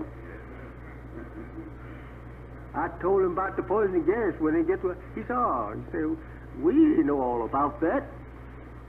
He said, we cut a corridor in the air lane. He says, poison gas can't cross it. He said, we know how to sell. He said, we know how to stop this devil. And he told me, he said, we've been preparing for him for 60 years. He said, we ready, brother. And the devil knows that. And there is ex-general in Pakistan, he told me the same thing. He said, we've been preparing for this devil for 60 years, 70 now. He said, now we are ready. He said, we just have to get back and make room here for you all. He said, because we're ready. He said, he's no good. He said, the only way out is just to kill him. Well, these scientists know these things. And that's why you hear me boast so. I know it. I know when Allah let loose the forces of nature against him, he got no defense. He can't fight that. I don't care if you have a stack of bombs, atomic bombs, hydrogen bomb, as high as Mount Everest. It wouldn't help him against that. He just have them there. No, it couldn't help him at all. So that's what our Lord was fighting. There are 7 scientists is to destroy you. And each one have, to operate a certain force of nature against him. And the Savior told me, he's not enough for one of them. They like a mouse sitting among 7 hungry cats. He said, and the mouse is not enough to fill one cat's belly. So, brother, except for an instant now, if you had the power out there right now over the sun, it's going down, you could increase the rays of that sun so that it burn us up. Yes, understand? Yes, sir. How could you do that? Just say, yes. Will it? Yes, sir. Cause a storm in the sun. That's what happens. A storm, they call it a storm in the sun. Yes. And make her throw out her heat, way out into space, brother, 100,000 miles from her own sphere. Yes. Cause a storm. And the waves start doing just like on the ocean, just like this. And they start jumping out into space, just like that. And they come out here near us, burn you up. Burn you up. Yeah, that's... you said, how you going to destroy his navy? The water will kill him. Yes, sir. Just start the water to heave it. Yes, sir. Just put it to work. Draw the magnet of the moon a little closer to it. Pull it up. Pull it. And if there's a submarine down there, stick it up on it. After a while, he's got no submarine, much less a surface ship. I'm telling you what I know, brother. You don't need no gun to kill him. No? Just put the forces of nature at him that he's dependent upon for his own security. Get it? Yes, sir. You can break up all of his little navy out there like matchboxes. Just heave up some of this waves here, of this water. Just start it to working. Just keep it to working. After a while, you see it tumble up here about 60 feet. And then let it flop down over all his little boats. They don't want to encounter 15 and 20 feet wave, brother. Much less to think over a wave up there 60 feet in the air. All of those tons of water now drop down on the bow of your ship. The bow of your ship, why, he break it right in two. There you go. If you have a submarine at the bottom, the water is boiling from the bottom, pushing up. Okay, it's bound to surface it. When it surfaces it, it slaps it. Yes, sir. You can't stay down there under. Just like an airplane can't stay in a terrific current of the air. That air up there, the wind gets so strong, she starts doing this. And starts getting your plane like that. After a while, you lose control of it. And then she's breaking up, coming on down. So the earth is well guarded with forces. Into your orbit and rain upon your plane. Pieces, like 50 pounds, 100 pounds, meteorite. And hit your plane, that's it. Be worse than bombs. Shower them like they had, you've heard, you read over there, Once Upon a Star spell a long time, grandparents talk about it. They hit the ground like little, torches. And it smelled like sulfur. My grandmother told me about it. Now, actually, these pieces that I'm referring to, that the Holy Quran referring to, they're like little stars. They're little balls floating right around near into our Earth's surface. Waned, or rather, is about 50 feet. Some of them is 50 miles in diameter. And some of them is just about a few feet in diameter. And those 50 feet or 50 miles and 200 miles in diameter like that, why, you see, he's got a light up there for you. See, this is on the planet, or rather, these planets, Mercury, Venus, and Mars, and the Earth, is the only planets that have stars around. See, we call them the sun family. You know. They're the only one that's got the others way out of the circle. There we have about 3 or 4 out there. 4 it is, I think it is, or 5. They don't have stars around. So these, and the Holy One said, we have made the earth, and we have adorned this lower heaven with stars. The lower heaven is the intermediate family we call it the sun family, which is reaches out to about, Mars or Jupiter. And there you have a dip in these planets, run something 500,000 or 700,000 miles between the two sections of a planet. Now, that's enough for that, and I didn't intend to get on no astronomy.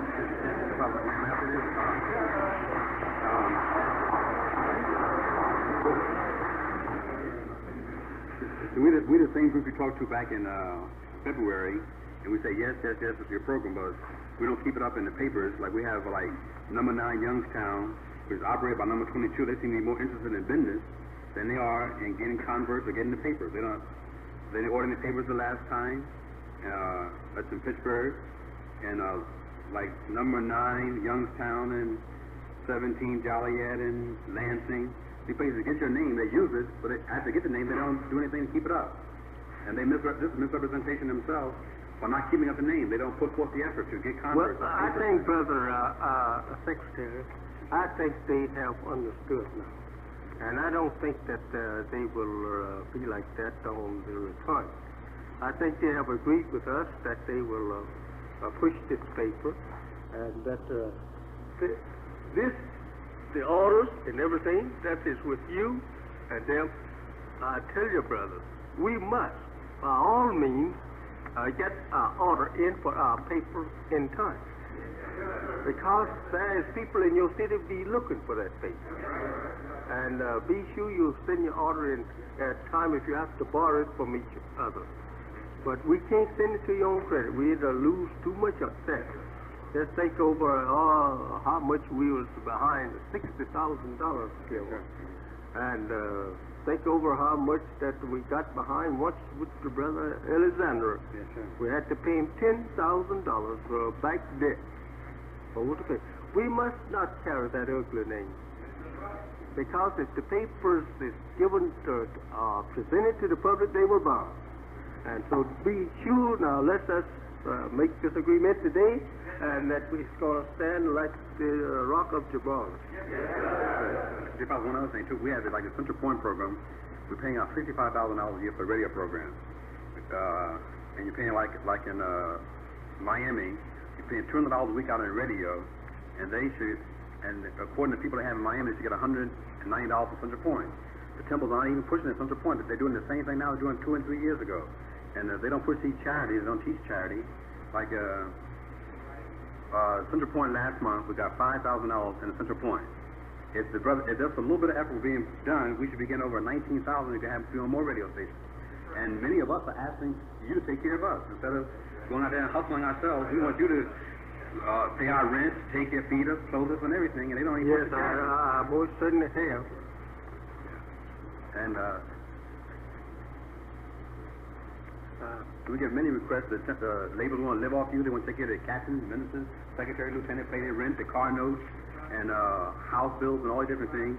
And they don't even go out and get the dead to hustle and make the dead contribute to the program or teach them the purpose of doing this. Yeah, that's where the money is at. It's in the debt. If you get him here, he will help you pay all of this. You won't have to ask for it. You could live happy if you get the fish. As Jesus said to Peter, I guess Peter was getting lazy. He said, go to the seashore and catch a fish. He says, and open his mouth, and there you will find a piece of money. He says, then take it and go and pay your tithes and mine too. Well, now, listen, there is no such thing as fishes going around out there with money in the mouth. We are the fish. We the one have the money. Let's go out there, and the lake is the people out here. The lake is full of people. Go out there and catch them, and you will find money in their pockets, and they will say everything, get everything you want. Yes, I have many letters. I don't like to talk like that, though. I have many letters. They come to me often, asking me for help, asking me for this. And if you would help us to do this, we would like to do this. And all we need is so much and so much money. And that's coming to me all the time. And I can't help you if you don't help me. Because I don't have no help but for that what you give to me. And so we're going to see that this don't happen anymore. Have we agreed on that? Good. I hope we will now live up to it. And again, I must say that we have now our Savior's Day coming up. We must, by all means, this year, try and do all we possibly can. And if we're able, try to do 125 if we can. Let's start the first of the month, September, and then we have 6 months. But I always try to, clear out the poor treasure to allow you some time to try to raise your transportation, fare. And I figured that if we could do this in about a couple of months or 3 months, something like that, then we have some time to do something for ourselves. See? Then I always wishes to give you all something, like, a donation for your good year's work. But if you don't do this, I can't do it. Yes, sir. I used to line you up. Some of the brothers here know I used to have you in line and give you back your donation. All but a little. I just lined up and go to giving you your money back. But you got me to the place now I can't do it. Because we have grown pretty, strong, and it takes a lot of money. Long in those days, wherein that I was only spending $100, now today I have to spend $1,000 there. And therefore, I'm asking you to give me that $1,000 to put there. And I always like to give the followers something on the Savior's Day as a present for myself. And but if you don't help me, I can't give nobody nothing. And anyway, you're helping yourself. So let us all agree that we all will try and put a nickel in this new program of ours on our day's work, 25 cents a week, $1 a month. Let everyone try to do that. And if we can do more, we do it. And that will be a kind of a sort of, we say, something, a prop to lean against. Yes, sir, for the nation. Don't stop. Don't do this just yourself. Try and get Lazarus to help. I'm after everybody that look like us. And let us try to see what we can do for the poor treasure and for the paper. I think we will do a whole lot of good for ourselves if we get this paper to the people. Because you get converts. And then when you get converts, you are lessen your own burden. So let us do that. Thank you very much. Yes, brother.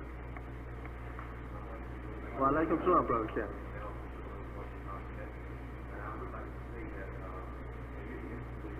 Program that we have to push, such as Muhammad Speaks recognized as the #1 program, and very few of us can say that he has set up the #1 system to push our #1 program. I mean, as far as meeting among ourselves, because I feel that the problem of Muhammad Speaks on a local level, in other words, it's a problem within the mosque that hinders the paper from being pushed.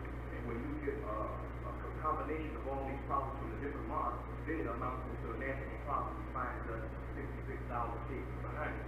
And I think it's the case where the Muslims or the Christians and the laborers within the mosque have to get together and get right down to the brother that is handling the paper and knocking on the doors. He is going from door to door, block by block, as the Nation of Islam has told us they want us to do. And in many cases, in order to put this type of program to the brothers, you find that most of the brothers come out on a Sunday because Monday, or they work in the second shift, or they're working, so that you find the majority of the brothers, the majority of the Muslims, you can get them on a Sunday. But many times in different mosques, or even if you have a visiting minister, if the teaching goes too long, say teaching might go for 2 hours or longer. And recently I heard the Nation of Islam, number 2, said that the teaching should not have to last so long. And sometimes on a weekday, teaching will go maybe to 10:30, or sometimes longer than that. And then how can you hold brothers or the Muslims over to bring to them a program when you have kept them till it's time for some of them to go to their job, or they got to take their children home, or they don't have time. And I think that if we put more emphasis on pushing the program and allow enough time to get the word across to the lost bound, to the end of a mosque, and then take that rest of that time and push these different programs, and we have the majority of the Muslims out, then we find we'll be more successful, right? Because the brothers hate to be kept until 11 o'clock to hear the captain say, now look brothers, we all out, and we got to straighten this out on Muhammad's feet. And I know that many times the visiting ministers come, sometimes visiting ministers come to Jerusalem 14, and you have to get up there and give them a signal that you would like to bring something to the brothers. We have a little program that we want to push here locally, you know, as far as Muhammad's feet or what have you, or charity or what have you. I think these things are not being pushed. We're not working with the problems or the programs of the nation as if it was a job. We don't say, well, I got to get up 8 o'clock tomorrow morning and start lining up. I'm going to push this and push that. And when you say 12 o'clock, it's true. We don't work this as if it was a job. That we, like the devil does. He gets up in the morning, 8 o'clock. He starts going about his business. We don't do it that way. I mean, we just wake up. If I don't get up at 2 o'clock, well, then I'll wait around, and maybe I get to the mosque 5 minutes late, or I get to the mosque 5 minutes to 2, or I don't get to the mosque. And this happens all over. I know we know it happens all over. We're not pushing it. I don't think as a job. I think that we should take more time and operate it while we're here, and put in our minds a system that we want to work with when we get back, or just pushing the system that we get to deal with another system. Right. They do have a, Captain Muhammad sent a system out to all the mosques 2.5 years ago, which the only temple is working in is Cleveland, like Minister Theodore and Captain Alonzo, and Captain Shree and Captain Muhammad told the brothers meeting after meeting to check with them on the system, how they're working it. So they had the most effective system, and they had the papers working door by door. The system already been, has been given to them. Given the message, the system, what the message suggested, going door to door. And this we already know it. I was going to say this boy. And Dear Father, Cleveland is the only temple which is following the system. Minister Theodore and Captain Alfonso there. The system he told them going door to door. That was 3 years ago. Yes. The only problem, I think that what I'm trying to emphasize is that unity is actually taking the system, and you have to start it, I feel, from the brothers right up to the ministers and the captains being together, and not having a hypocritical outlook on the paper that you just asked about it, just because it's supposed to be asked about it.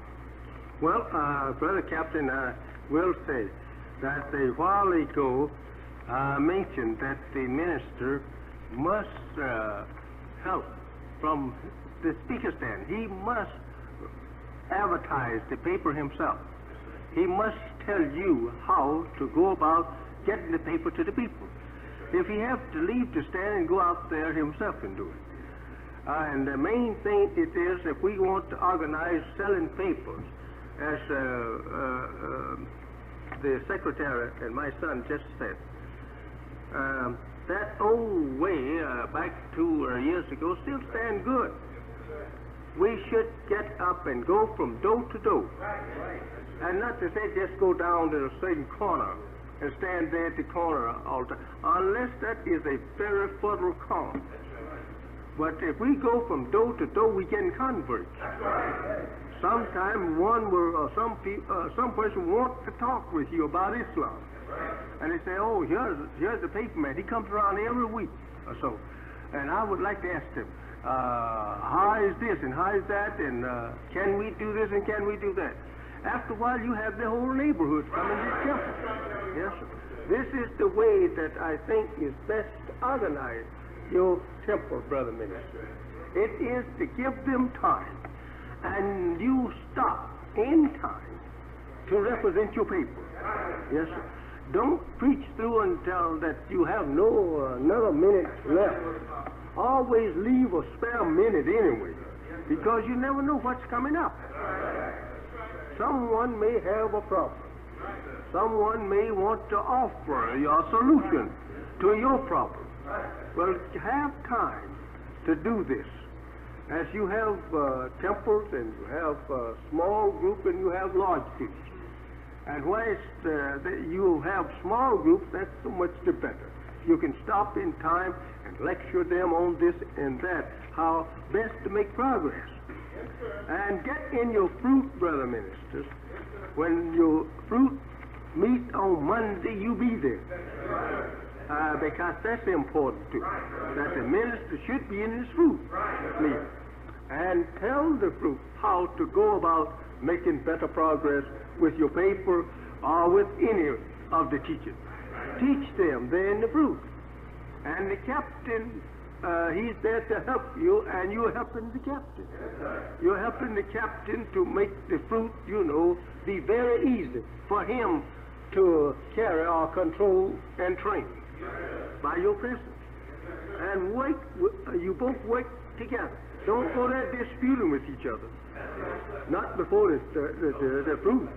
No minister and captain never should dispute or show any sign that they are not together. They go in the fruit laughing, smiling. And if the captain or the minister says something to them, he turns and he shows the most utmost of submission to each one. This is teaching the fruit. Means your followers how to do this. And that you have it 100% together. Talk with each other before you go to the fruit. What should we put before the fruit? You understand? This is good, brother.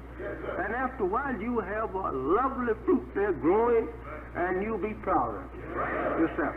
And every time you meet your captain and minister meet, they must present their brotherhood by their action to the Muslims of anywhere that they meet.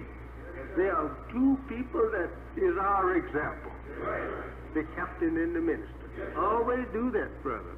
And you'll find you will have a good temple going. Don't never go before your fruit looking like the minister or the captain have a piece of sour pickle in the mouth against each other. Well, you're not going to make no progress there like that. One or the other, you should go home. Stay away from there. Don't go there until that you can meet together in unity. You can't build up a peaceful house if you are unpeaceful yourself. Then you're the builder. You got to be at peace yourself. So that is the thing. So always, ministers, these shoes, don't say, my captain, he don't do like I tell him, he don't cooperate with. That's your man. You are to train him how to cooperate with you. He's not always at fault. You hire him, you tell him the job you want him to work on, then show him how to do it. And keep there around him to help him to do it. And listen, brother, we want to do this. After a while, he loves you. He said, I'd like to be like